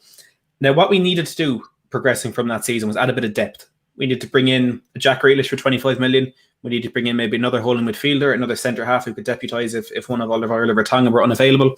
And from there, we could build. However, we went the complete opposite direction. At the end of that season, we lost Walker to Manchester City. We're here 4 years later. He hasn't been replaced. Danny Rose quickly fell away from the team, not the player that he was. Maybe he's been replaced in Sergio Reguilon. We'll have to wait and see in that. Jan Vertonghen, his unfortunate concussion injury that took the best part of him out last season, he wasn't replaced. We lost Ndombele, he wasn't replaced. We lost Eriksen, he wasn't replaced. Ali's not the player he was. It's a consistent theme. When we had a fantastic, unbelievable, undeniably world-class starting 11, we had the ability to build into a European superpower with the manager that was in place as well. And all we needed to do was add a bit of depth to that squad. And somehow this board managed to make us go backwards and not replace the players that we lost. And look, we're Tottenham Hotspur. We know we're not Manchester United, Liverpool, Barcelona, Real Madrid, Bayern Munich, PSG in terms of being one of the best and biggest clubs in the world. We know if a lot of the time, if one of them comes in for one of our players, they're going to leave. But we got £50 million for Kyle Walker. There aren't many fullbacks in the world that'll go for that much. It was easy to replace him with a suitable fullback. Probably not to the same level of him as him initially, but to replace him. There should be enough money within this club to replace these players that are gone. And look, if you're going to let Eriksen wind his contract down to the last 6 months and sell him for £15 million, if you're going to let Ali fall into the crevices and potentially his career peter away to absolutely nothing, well, then your club isn't going to be successful. And look, I think the banner up there beside me says it all. Cheers to Ben and Sim for that. But look, Daniel Levy had built so much at this club. He had built such an incredible, unbelievable, near perfect basis for this club to push on from. We had the squad, we had the team, we had the manager, we had the stadium. We were in the process of getting the stadium. We had the facility, we had the recruitment team, which I think were good for quite a while. And he ruined it all by not investing. 18 months without putting a bit of money into the squad. And the best way to describe it is it's similar to what the Glazers have done at Manchester United since they lost Sir Alex Ferguson, and they bring in a new manager, invest the first summer window, the first January window, maybe even the second summer window, and they start to see a bit of return. And they were in very, very big danger of this happening again under Ole Gunnar Solskjaer, but the manager somehow managed to turn it around. And they invest that money, they get a bit of return in the short term, and they think, job done. That's it. We're done. Yep. There you go. You have your team to do it. Go away and get the job done. And that's what Daniel Levy has been guilty of. And what they don't seem to realise, it's their incredible lack of footballing knowledge, that investment, that addition to the team, it's cyclical. You need to keep going. You need to add that midfielder the next season. You need to get it back up for Kane the next season. You need to get a right back the next season. Everything's going to go stale if you don't do that. And that is what Daniel Levy did. It's the penny pinching. He did 99% of it. He did the hard work and got us to that position where if we became sustainable, I have no doubt we'd be sitting here having won the Premier League in the last couple of years. But he didn't. He thought, job done, going to save a couple of £1 million. Go on, Mauricio, work your magic. And it's just not possible. I said it on Sunday. What Daniel Levy did with Jose Mourinho in the latter years of Mauricio Pochettino is the equivalent of us going over to London, we were Tottenham TV, saying do a watch along and not giving us video of the game. You can't tell a person to do a job and expect them to do it without the tools that are required to get that done. Absolutely. And that, for me, in a nutshell, is why Daniel Levy has destroyed this football club. 100%. Look, I couldn't have summarised it any better. Big yourself up, man. Absolutely agree with everything you say there, to be honest with you. And it's spot on. Like people are saying in the comments, they love your analysis. It's always spot on. So big yourself up, Matty. The BG says here. Sorry? That's why he's the best. Yeah, that's it. Well, Ireland's second best. There's number one. But, look, he's joint best. He can call himself Ireland's number one if he wants to as well, but I'm the self-proclaimed. But the BG says even the Josie Outers wanted him to play in the final. No, honestly, BG, they didn't. Trust me, they really didn't. Just on Alex's comment there, saying, I have a life, I'm not a YouTuber. Alex, I know you probably didn't mean it like that, but one thing I will say is you're always asking to come on, so I think secretly you do want to be a YouTuber. You know how it is. It's, life is, you've got other things that are important to you in life. You know what I mean? Because obviously, I know. You know what I mean? So, but it's just the fact that it is very, very frustrating, very, very frustrating. And I think Matt just summed it up perfectly. Like the worst mistake, and I keep on saying it, and it will always be my opinion. The worst mistake is sacking Pochettino, because what are we doing now? Going back to a manager like Pochettino, which is what I said in November. So it's ridiculous at the moment. What's going on at the moment? And I honestly do not know where this club is going. I really don't. Do you think we need a rebuild, Alex? Well, yes, we do need a rebuild. Just quickly, I do want to say to the other two guys, before I do let Marcelo and Alex go over it about Ben Davies and the rebuild, do you guys want to stay and see them go at it, or do you have other things you want to be doing? No, go on. I'll stay for another 20 minutes. Go on. No, all right. I don't know. We're going to talk about Ben Davies. Okay. Mate, I have a bit of Warzone to be getting to. Yeah, I was thinking you had a bit of Warzone or Pro Clubs, all right. Oh, let's hope the PSN servers are back up. Look, guys, give yourself a plug before I let the boys go at it, lad. Look, Matt Hayes Tottenham blog. I'm sure a lot of you in the live chat know me by now. On Twitter at Matt Hayes THFC as well. When this stream is over, I put up a fantastic video a while ago with the Euro expert Alex. Yeah. I've heard from reliable sources that Tottenham have approached Lille's manager Christophe Galtier. So if you want to know anything about him at the end of the stream, do make sure to go over and check that out. And look, while you're here, smash that subscribe button for David, hit that like button, check out Premier Hotspur TV as well. Outstanding content on both of those channels, and they deserve the support as much as anyone else. Be yourself up, Matty. I like it. Look, guys, you always see me, myself, Marcelo, Matty over there for the watch-alongs. Best watch-alongs in the business. I don't think Matty might be saying after the cup final, of course, where it was over 300,000 people watching the stream, which was insane. But honestly, best watch-alongs in the business and great content. Put stuff in, analyze the stuff in ways others can't. Matty's definitely found his own market in the Spurs fan base. So get over there and check him out. Big yourself up, Matt. Thanks so much, David. I'll talk to you on too, lads. Much love. I'll see you, Matty. See Matty, I'll get in contact with Matty. But so look, guys, Alex, Marcelo, you wanted to ask Alex a question. Tell me how quickly. We have 267 people. Make sure you smash a like on the stream, subscribe on the channel. The big push for 5K is on. Also, if you have questions, for the panel, do get them in. With Marcelo and Alex going at it now, you're probably better off just getting in a super chat, because a super chat does mean they have to stop arguing, and we have to start talking about the super chat. But Marcelo, go away. I know you had a question for my man Alex. No, go ahead. Just tell me how great Ben Davies is. I'm just saying that Ben Davies is a good squad player. He's a very good squad player, and for me, he's been very good defensively. Yes, he hasn't had a great season. He hasn't had a great season so far, but there's two managers that have kept belief in him, kept faith in him. So, and they're very essential to their squad, and he's still an international as well. So you can play him in a free on the left hand side.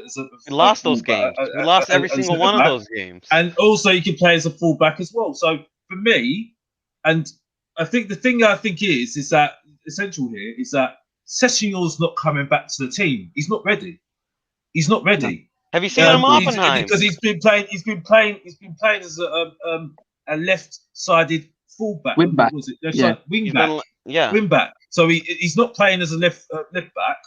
Well, you never know. He's more attacking. So for me, he's not going to come straight back. So we don't have Mourinho anymore. If Reguilon doesn't leave, it's going to be Reguilon and Davies at the back. I disagree with you, because Reguilon seems more of a traditional fullback who can also play wing back. But with Sess in there, you can have another option to play wing back. All those things you said. Oh, he can play three at the back. He can play as a left back. We lost every game. Every time Davies played three at the back, so he can't play three in the back. He's woeful at it. He's 28 years old. The guy hasn't even had a stamp on this team. It's time to go. Like, you're talking to me that you agree that we need a rebuild, but then you want to keep Ben Davies, who's been in the club forever. We're not going to get a full rebuild, though, Mercy. We're not going to get a full rebuild. We haven't got the money to do that, and we've got to sell to buy. So it's not going to happen like that, unfortunately. But you can't replace 11 players, mate. Unfortunately, it doesn't work like that. In reality, it doesn't work like that. So.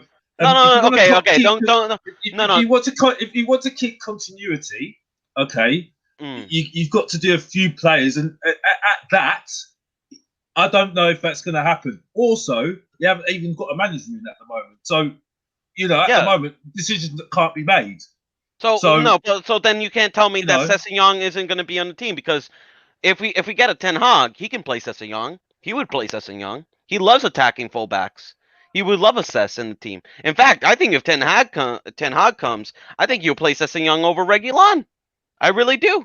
I think you prefer Sess. I think you'll fit more of his system. So, like, you can't say that Sess isn't going to be in the team. The thing is, Ben Davies has been part of 2 different systems, and he has been terrible in both. He is our worst defensive fullback. He can't dribble. He can't cross. He can't pass a player. He can't defend. He gets spun. It shows in the stats. It shows in the games. I mean, I had to watch against Liverpool about 80 million times Salah just running around Ben Davies. I mean, honestly, like the guy, I'm surprised he even knows where he is. The amount of times he gets spun. We haven't lost games because of Ben Davies, mate. So I don't know where you're coming from.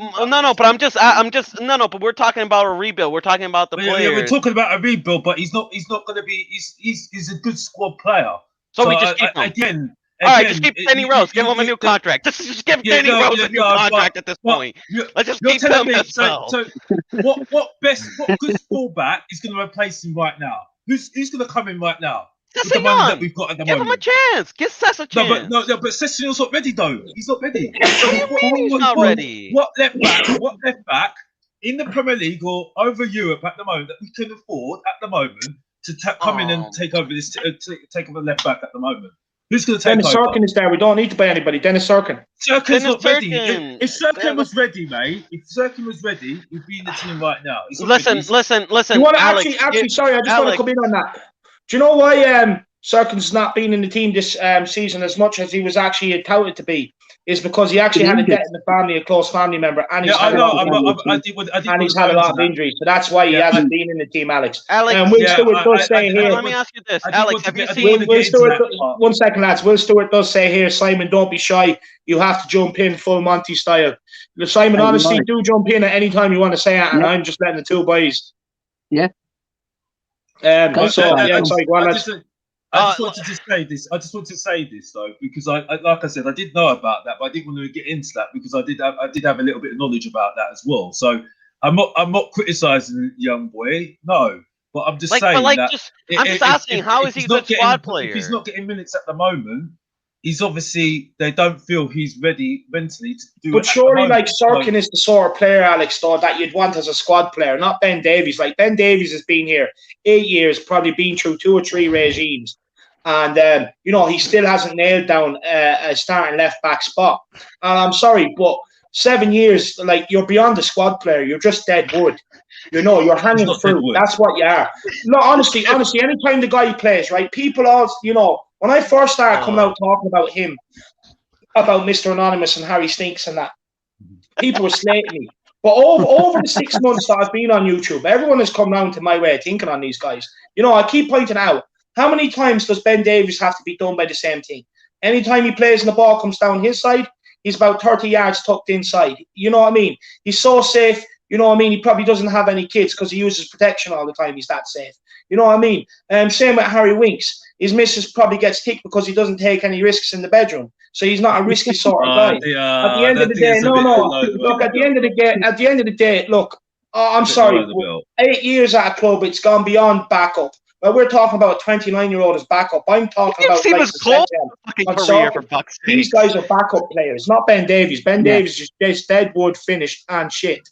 I don't agree with that, David. I don't agree with that at all. He's a very good squad player. Stop saying squad player. No. Stop saying squad player. Tell me a good squad. No. Because you say Marcelo, I haven't finished yet. Let me finish first, and then you can have your say. What I'm saying is, okay, he's a good fullback, okay, and he's not doing too badly. Again, we are not losing games because of Ben Davies. Yeah, we are. We literally are. But we literally are. No, when we're not. Got injured, I'm sorry. We won 2 fucking games. Again, you haven't answered my question, okay? Who replaces him in the team? I did. Will, just quickly, Will Stewart has the answer.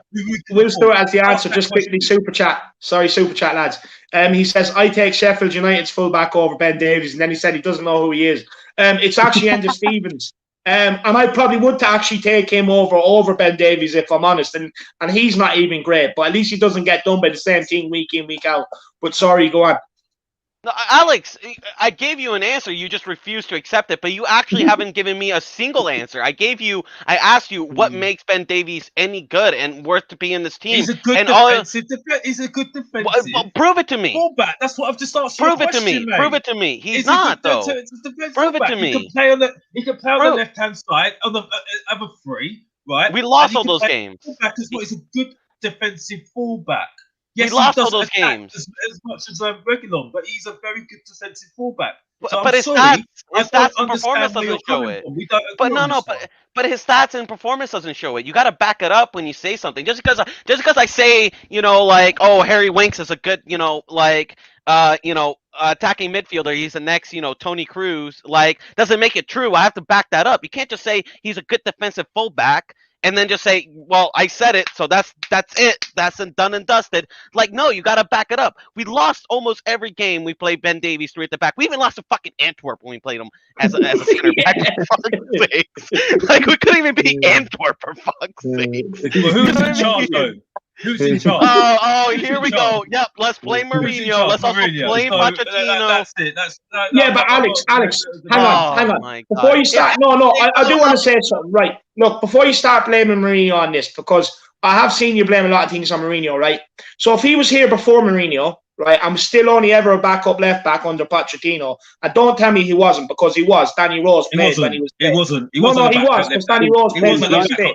Go back and Alex, I'm sorry. Go back and look at the squads. I'm calling bullshit here. Go back and look at the squads. I'm not letting you wrangle out of this one. No. Hang on there. Rubbish. So no. Stop. I'm speaking now. You've had your say. You and Marcel have your say. I'm speaking now. So go back and look at the squads. Danny Rose was Mauricio Pochettino's first pick. You can't say he wasn't. Ben Davies was still back up then. No, so it wasn't just the Mourinho issue. It's been a constant issue. Davies was. Honestly, what do we expect when we sign the guy from Swansea anyway? What do we expect? Honestly, 2019, he was one of our top left backs. He was playing. No, he wasn't. He was.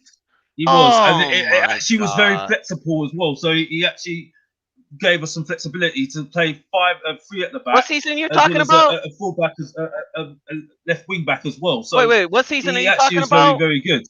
Hold on, what season are you talking about? Pardon? What season are you talking about Ben Davies? I think it was the first game was Everton. I think it was that goal. I can't remember what it was now. No. I'm asking you what season? What season are you telling me that Ben Davies was above Danny Rose? I think it was 2019. You said. Yeah, something like that. I can't remember the actual year. No, you did. You said 2019. Well, something like that anyway. But I know. 2019. No. So 2019 is when he went above Danny Rose. After Danny Rose literally is an old man and literally just have no choice but to play Ben Davies. That was the only season Ben Davies played. 2019 and 18. That was you do remember that season? Danny Rose was literally he literally doesn't have any legs anymore, lad. Yeah, I think that's that one there, 2016, 2017. He had the best offensive stats as a left back in 2016-17, most chances created. So 1 season out of 7 is Brian Ireland. I appreciate the stats. I appreciate that. And when I say this isn't aimed at you. But lads, I'm going to ask Simon on this. I'm just going to bring Simon in quickly. But Simon, does 1 season make a player good enough for this team? No, absolutely not. As I was just watching, I was listening there. It was absolutely fantastic, guys. No, I agree that Ben Davies is not good enough for this football club. I've said it for a long time, and he hasn't been consistent either. Alex, I just can't see where he's just not good enough. He's not good enough for this football club. Absolutely. And Danny Rose, Danny Rose was ahead of him. So David was right. He was still under Pochettino. He was the backup, and still now Yep. He was back up now under Jose. So to me, this guy's it's no way good enough for this team. He's been here far too long. He's got his feet under the carpet, just collecting the fucking wages. That's all he's doing.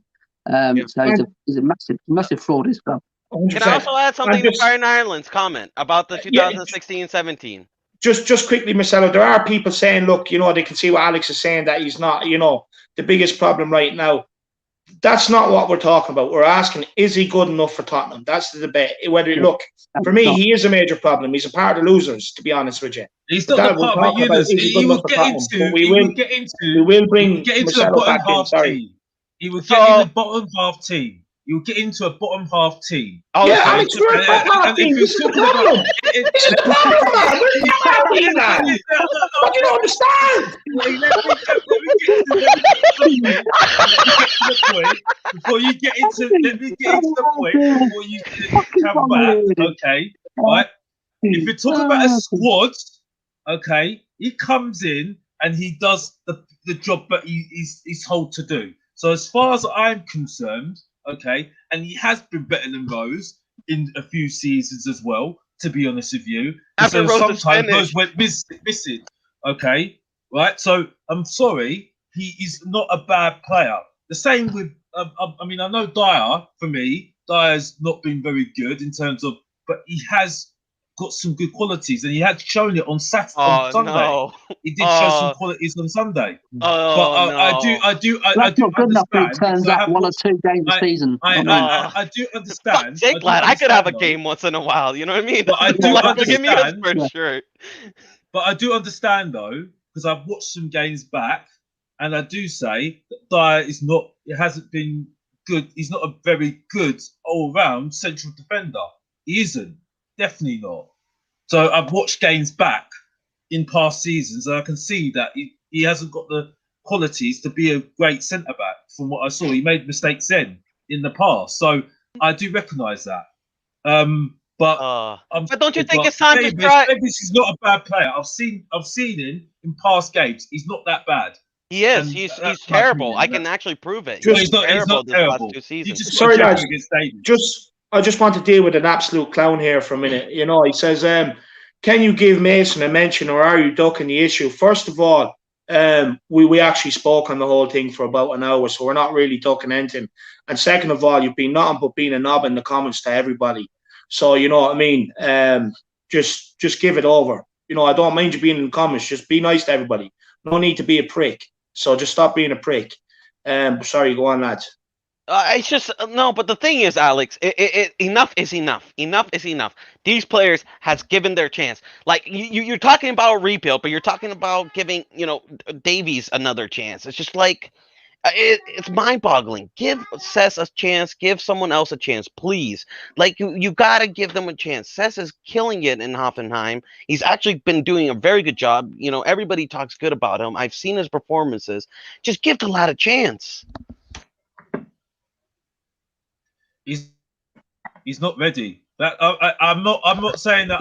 Davies has been ready for 8 years. For me, okay. He's for me. I love Sessegnon. I would love to see him be successful. Okay, but however, he's not ready, and I think it'd be a mistake to let go of Davis. And I don't think they're going to let go of Davis. Okay, especially now. What do you mean a mistake? Well, he is 28 years old, it's not a mistake. What do you want to keep him until retirement? He's not retirement age. I think that's absolute rubbish. He's 28. Fullbacks I would usually say this. I would say this right now. Okay, right? It's a good pro to have when you're bringing up some of the youngsters. So I think you need to keep him. Okay, as far as I'm concerned, you want him to play around the youngsters. It's ironic. It's ironic that you hear the whole. I wouldn't give him a new contract, no, but I would say that it's good for next season. Yes, good for next season because I don't think you should sell him. No. Oh man. But I do agree with the whole thing. Maybe I'm not going off the subject, but I do agree some players might have to be let go of, like for instance Dyer, Davis, or Alderweireld. Wait, you just said Davies. But wait, you just said Davies. No, I said Dyer, Sanchez. No, you said Davies. No, No, I heard I you say did say, Davies. We can go back. I'll clip it. You said Davies. Marcelo, you're You not going to said catch me out. Davies. You said Marcelo, Davies. you're not going to catch me out. Hold on like a that, so second. let's Didn't you go- also say you stop wanted that to now. keep Sanchez? Didn't you say Sanchez was a great prospect strike signing? He's a good prospect, but as I said, he makes too many mistakes. Dear. But if you can get the money for him, okay, and then get and use that money to get another defender in, which is our priority, let's see, for the summer, okay, I would do that. But it depends. Yeah, the who you comment get the sections offer agree. for. You did say Davies. Everybody does No, agree. You well, did if say I Davies. made a mistake. No, you agree, lad. You just like winding No, me up. I I know it now. You made- like winding me I up. made a You mistake. like So winding let's me leave it. up. Half this Okay. team, Alex, needs to go. Half, well over this But half this Simon, team needs to go. who's going to leave the club in the situation we're in at the moment? We haven't had any fans at the stadium at the moment. Okay, so we haven't got any revenue coming through from there. Okay, so who's going to come in for our players so we can get other players in? Who's going to come in? Because it's not going to come from Neverland, the money. So where's it going to come from? The money. Do you know what I'll do? I'll cut losses and fucking just get rid of their contracts. Get rid of them out of the club. Send them That's off. not Honestly. good businessmen, mate. That's not It doesn't matter. We haven't been doing good business for fucking 20 years. Here's a player I actually do want to talk about is Serge Aurier, lads. For me, I think he's a major problem at this club. Look, many big games has he given away decisions, cost us in games. And Saturday was another one. An absolute brain dead tackle. No need to do it. Caused us the free kick, set piece, they go and score. For me, he's one of the most clueless defenders I've ever seen in the Premier League. Look, for me, I actually think Jamie Carragher's late to the party because he's one of the first players I actually ever came onto our Tottenham TV talking about him and Ben Davies playing fullbacks. Aurier, he's absolutely brain dead. He's here since 2017. But why is he here? And we'll start with Marcelo, go to Simon, Alex. But Marcelo, Aurier, why? Why do we have to sit here and watch this guy week? What have we done to deserve this? We defend him as a fan base. We allowed this to happen. We've been defending Enoch for years. We've been defending these players, and they're good squad players. They're good this. They have some use. Oh, look at that. He put an amazing cross against United when we beat them 6-1. Give him a 10-year contract. Lamella, beautiful Rabona goal. Just give him a 10-year contract. Oh my goodness, Davies. He made an actual run and hit the post against Arsenal. Give him a 20-year contract. You know what I mean? Like, it's just as a fan base, we let one game, like Dyer. People are saying, "Oh, give Dyer another contract. Give him a chance." You know what I mean? He did good in the final, but then it's almost like we're brainwashed. It's almost like we forget all these horrible performances. Like I remember when people were saying, "Oh, Sanchez, he's had a few good games. Let's keep him, right?" It's nonsense. Us as a fan base, we need to put pressure on this board, and I mean the board has got to go as well. Let's be really here. Like Daniel Levy, he is absolute dickhead. Like honestly, Alex is saying that's not how we do business, lad. We haven't been doing business in years. I mean, we fucking held out to get Grealish, to then buy Musa Sissoko for 30 million. I mean, if you're telling me that's good business, I don't know what else. We were trying to hold out to get Bruno Fernandes, and then, we got Jetson Fernandes. It's just we never pull the trigger as a club. We wait, we could have gotten Skriniar for 40 million. Now he's at least 70 million. We could have saved up 35 million. 75, I think, is what Inter's asking for.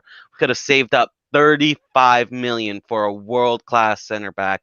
You got Milinkovic, his release clause is gone, so he's going to be at least worth 50 something million, you know what I mean? And his release cost was 25 or something like that. So could have saved half of what he was worth. So, you want to talk good business. These guys have not done any good business since they've been here. In fact, they've done the absolute opposite. They literally got Pochettino and Paul Mitchell and somehow still fucked up. Work that one out. I don't know. Work that one out. Great businessman. Great businessman. Honestly, seeing this guy still at my club, right, and just seeing him do the same brain dead things. Any big occasion comes around, I always say I don't want Aurier starting because he's the one that gives me the heebie-jeebies. Even though Stinks and Moon Boots were playing, he was still the one I pinpointed before the game I spoke about. It says any big game this guy plays, he does some brain dead, stupid stupid tackle that either cost us a penalty or a free kick in a stupid position. We've seen it time and time again this season. The one he gave away at Palace, Juventus under Pochettino was another game. Leicester this season. You know, we've seen it time and time again, Simon. Honestly, why? Why is this guy still here when all we've seen is just nothing but shit from this guy? Yeah. And with that, David, I do gotta go. It's my dad's birthday. We're gonna go. He's back home. So big up you guys. Love the panel. Love it. Come on, you Spurs. Marcelo. Big up, Marcelo. Frenemies is coming Friday for everybody who wants to tune in for this week's episode. It's going to be a great one. It's going to be a very good one. We're going to go through the manager's shortlist and pick what managers we think should come into Tottenham and why. So, you want to see two people who won't back down and always think they're right. It's the best show in the business. Tune into Frenemies. My man, Marcelo, thank you so much for giving up your time and coming on, lad. Much love. Thank you. See you, man. But Simon, Serge Aurier, what do you think about this guy? Well, Jesus Christ. At the beginning of the season, I think the arrival of Doherty through the summer, I think that kicked them up the arse. And I thought we saw at the start of the season, we did see an improvement in Serge. And I don't think it's his fault because Mourinho in the summer, he wanted Castagna, he wanted Max Aarons. He didn't get his targets and he got a Doherty. You know what I mean? So that's not a really good replacement for Serge Aurier, in my eyes. But as I said, I gave him another chance. He did start the season well, but as you said, David, he keeps creeping. He's got that mistake in him, and he creeps up in his big games, and he messes up. But to me, I just don't think he wants to be now, mate. I think he's one of them bad apples in that team with Jose going as well, mate. I don't think he wanted to play with Jose. To me, this guy needs to go, mate. He really does need to go. Because since I think over the last couple of months, mate, his performances have been shocking. I do not know how he starts. But I'll go back to what I say, but he starts because Matt Doherty is not a good replacement for Serge. So at the end of the day, we were stuck. I mean, he wanted Castagna, he wanted the Max Aarons, you know what I mean? Decent replacements, you know what I mean? And we got stuck with Serge. But in the summer, we need to get rid of him, David. We really do need to try and get rid of him. Now, I know what Alex trying to say. It is going to be hard trying to get rid of some of these players, but we've got to somehow. We've got to somehow try and get rid of some of these players in the summer. We really do. Look, I'm actually of the opinion now, Simon, that, I don't want to hear any excuses. At the end of the day, the board created this mess, so it's now up to them to get us out. No excuses that we can't sell them, this, that, and the other. There's always ways you can get players out of your club if you deem it necessary and you want them gone. You know what I mean? Like, anyone that speaks out about the club, about leaving or anything else, straight away he gets them gone. So why can't he do it with Deadwood players? I don't want to hear any more excuses. But last question, and I'm going to give it to Alex here, and then I'm going to give Simon a chance to plug his channel and that. But Will Stewart, THFC, Rats, big up Will. He says, Alex, what's your thought on Lamela?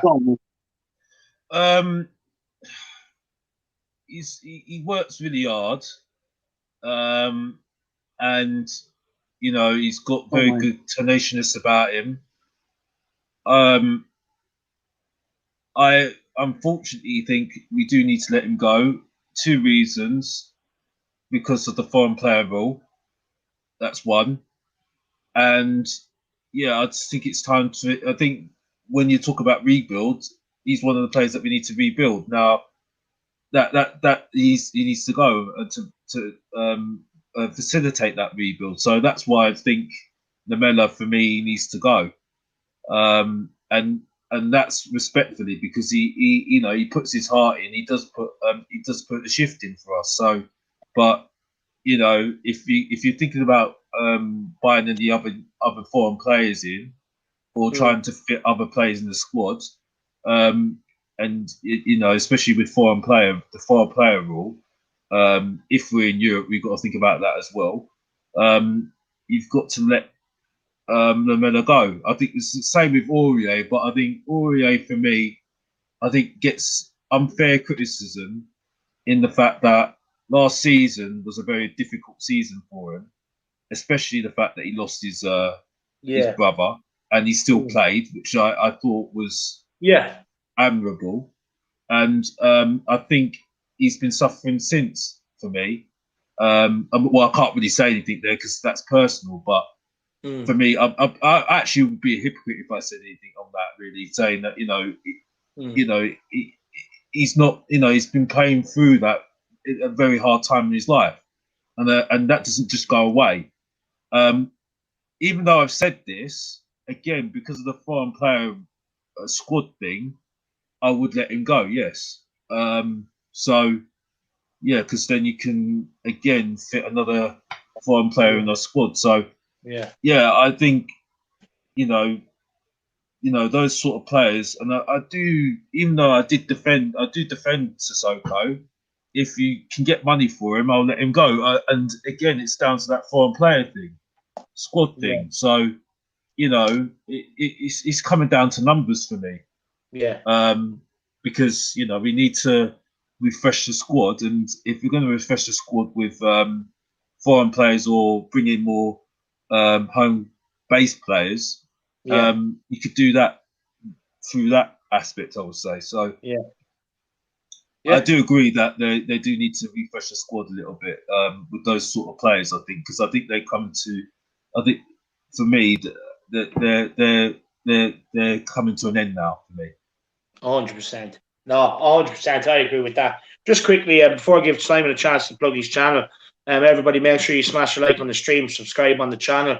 If you've really enjoyed the stream, why not throw in a super chat, show your appreciation. I just do want to take this comment here from Delt's Game, and he says, no point in sending in comments as you hardly leave them on long enough to be read. Obviously, the 2K subscribers are set up by fake accounts. I am off bottling the real questions. Well, one thing I do want to say to that is, man, give me a break. You know what I mean? You sitting here when there's so many comments coming in. Everybody here that knows me knows I always try to bring their comments up. You know what I mean? I try to address as many comments as I can. I interact with as many people as I can. Give me a break, man. I can't get every question up. Like when you create these shows, you do have set topics you want to talk about to make them good shows as well. I can't get everybody's comment up, man. But I do apologise, but look, each to their own, but that's just an explanation for that. But Simon, go ahead, take it away. Give yourself a plug, man. Yeah, guys, thank you, David, for bringing me on tonight. Absolutely fantastic. Alex, you've been great as well, mate. As I said, we don't agree with each other most of the time, but seriously, mate, that's our own opinions, and it's brilliant to have our own opinions. But it's been great to share the show with you for the first time. And guys, if you want to see more of me, you can see me on Premier Hotspur TV. I'm on YouTube, Insta, Twitter, and Facebook now. I've gone to Facebook, and that's really done me quite well. I've been getting a few subscribers through there as well, so that's really done me quite good. So catch me on there, and catch me Thursday night, guys, where we're doing the get Enoch out of our club, and that's the debate on Thursday. So we're gonna get that really into that. So yeah, thank you very much, David. Thanks for bringing me on, and everyone, get over to the Irish Hotspur. Seriously, absolutely fantastic. Seriously, I met this guy on Sunday. He's absolutely fantastic. So literally, go and show him some support, guys. Really, just go and show him support. And it's hard work, guys. And I saw that comment there. I do it as well. I don't get as much comments as what Dave, but it's hard when you're trying to do a show, guys, and you've got set topics as what David said.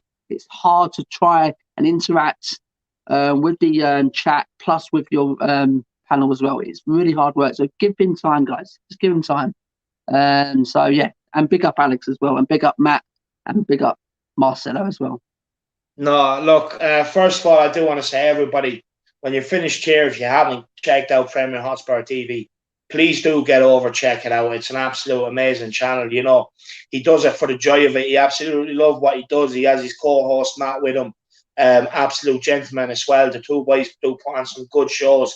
And I can vouch, Simon is such a great guy. Had the pleasure of meeting him, teaming up with him for the day, having the crack and everything else. And he's an absolute legend. As nice as a guy he is on screen, boys, he's just as nice off screen. Get over there and smash subscribe on his channel. Alex, my man, it was also a pleasure meeting you, man. You want to let everyone know where they can find you if they do want you to come on any of their streams? Yeah, I'm normally on the football terrace, and big up to them. And I love some Spurs fans to go on there and support the channel and speak, have their say there as well, because we need some Spurs fans on there. So big up to the football terrace and the team there. And big up to yourself, David and Simon. You're great sport, Simon. You're taking the debate really well, so I really enjoyed it. David, you know how I feel about you. You're a great guy, and it was, like I said, it was great meeting you for the first time, face to face, and I enjoyed it, and we just hope that we can get back into the stadium. I've got to say this though, because I know that we're going to be doing, people are going to be doing a protest on the 15th of May, and I just beg people just to still have respect for what's going on in the country at the moment, because we all want to go back to the stadium one day. And we do want to get back to normal one day as well. So I just hope that we keep safe doing it. I know you want to get your opinions out, that's great, but we all want to get back to normal one day. And we don't want to ruin that at all. So that I do plead with people to just keep safe. Just remember what we're in at the moment. We're not in the normal times at the moment. Yeah, 100%. I echo that. And Alex, honestly, it was great meeting you, man. I love that smile, man. So it was great to see you in person. Sue Smith says here, David shows all comments, not just super chats. Unfair criticism. And to be honest with you, I just want to say, look, you can go to many other big channels, you know what I mean? Any channels that have 2-3K subscribers, they don't bring up comments the way I do. They just don't. No. You know what I mean? And so look, criticism, I suppose I'll take it. But I forgot to say this actually. I forgot to say this as well. Yeah, David is the nicest lad going. So I mean, he tries his best, and like I said to you before, I couldn't do what he's doing at the moment. You know what I mean? Because as I said, and respect to everybody that does this. Does this platform. So for me, like I said, I don't do Twitter because I like showing my face on the screen and have my opinion. So, I don't need Twitter. So, you know what I mean? So, but respect to people that do YouTube like yourselves, and keep going, mate. No, 100%. Thanks for that, Alex. Wayne Bomber, actually, congrats to Bobspur. He reached over 200 subscribers while watching the channel. So big yourself up, Bobspur. Absolutely delighted for you. And Will Stewart, THFC rants, Alex. He says, good job, Alex. You hold your own. Thank you. No, 100%. And then John Zygan says, David Sanger for the show and comments.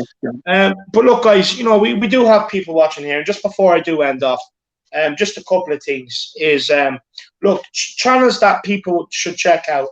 If you can't get enough of Spurs content, you have Premier Hotspur TV here beside me. You obviously have Matt Hayes, who was on with me. You obviously have my channel. You have Bobspur TV, Will Stewart THFC rants, Paxton Road. I've got to talk about Josh Debate as well. Yeah, so I'd love to have him on the show as well. He's really good as well. I haven't watched him. He's really good. Yes. Spurs Debate. There's loads of channels there for people to go and check out. You know what I mean? And big up Eleanor as well. I've got to not forget her as well, because bless her. Yeah, that's it. Yeah, I've got to start. So look, there you are, guys. There we have it. I'm going to end the stream off here.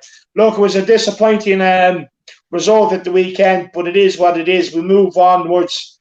Is top four still doable? I'm going to say yes, until mathematically it's not. But look, that's just the Spurs fan in me. I want to say a massive thank you to Simon, Matt, Marcelo, and Alex for giving their time up for coming on and discussing it, even though it's not the easiest thing to do in the world. I want to say a massive thank you to everybody for tuning in, especially you, the Harris Army. None of this could happen without you guys putting in your comments and everything else, interacting with us. So thank you so much for it. What we have coming up this week is we have a fan show. I have a new segment with Jack, and hoping to have Alex on, where Jack asks the questions. Me and Alex sit there and debate them. I do have something big in the pipeline for next season that I want to get up and running, and I need everyone's full support in it. I will release the idea more once I know who I'm doing it with and stuff like that. But so you'll have something good for next season. Looking forward to. Frenemies is coming out Friday. Fan show is on Saturday. We have a review for the game at the weekend as well. So it's going to be a busy week, guys. So make sure you tune in from 9:30 from Thursday onwards. It will be 10 o'clock tomorrow after the Champions League game. So from 9:30 onwards, then over the weekend, tune in, and you're going to keep getting the best content around. I want to say a massive thank you for everybody helping me reach 2K subscribers. When I started this journey, I thought I'd be lucky to be speaking to 50 people, let alone, having 2,000 people that love the channel and stuff like that. And even the reaction I got when I went over to Tottenham there for the final working and stuff like that, it's been absolutely insane. But honestly, guys, keep your heads up. The result, the final, it is what it is.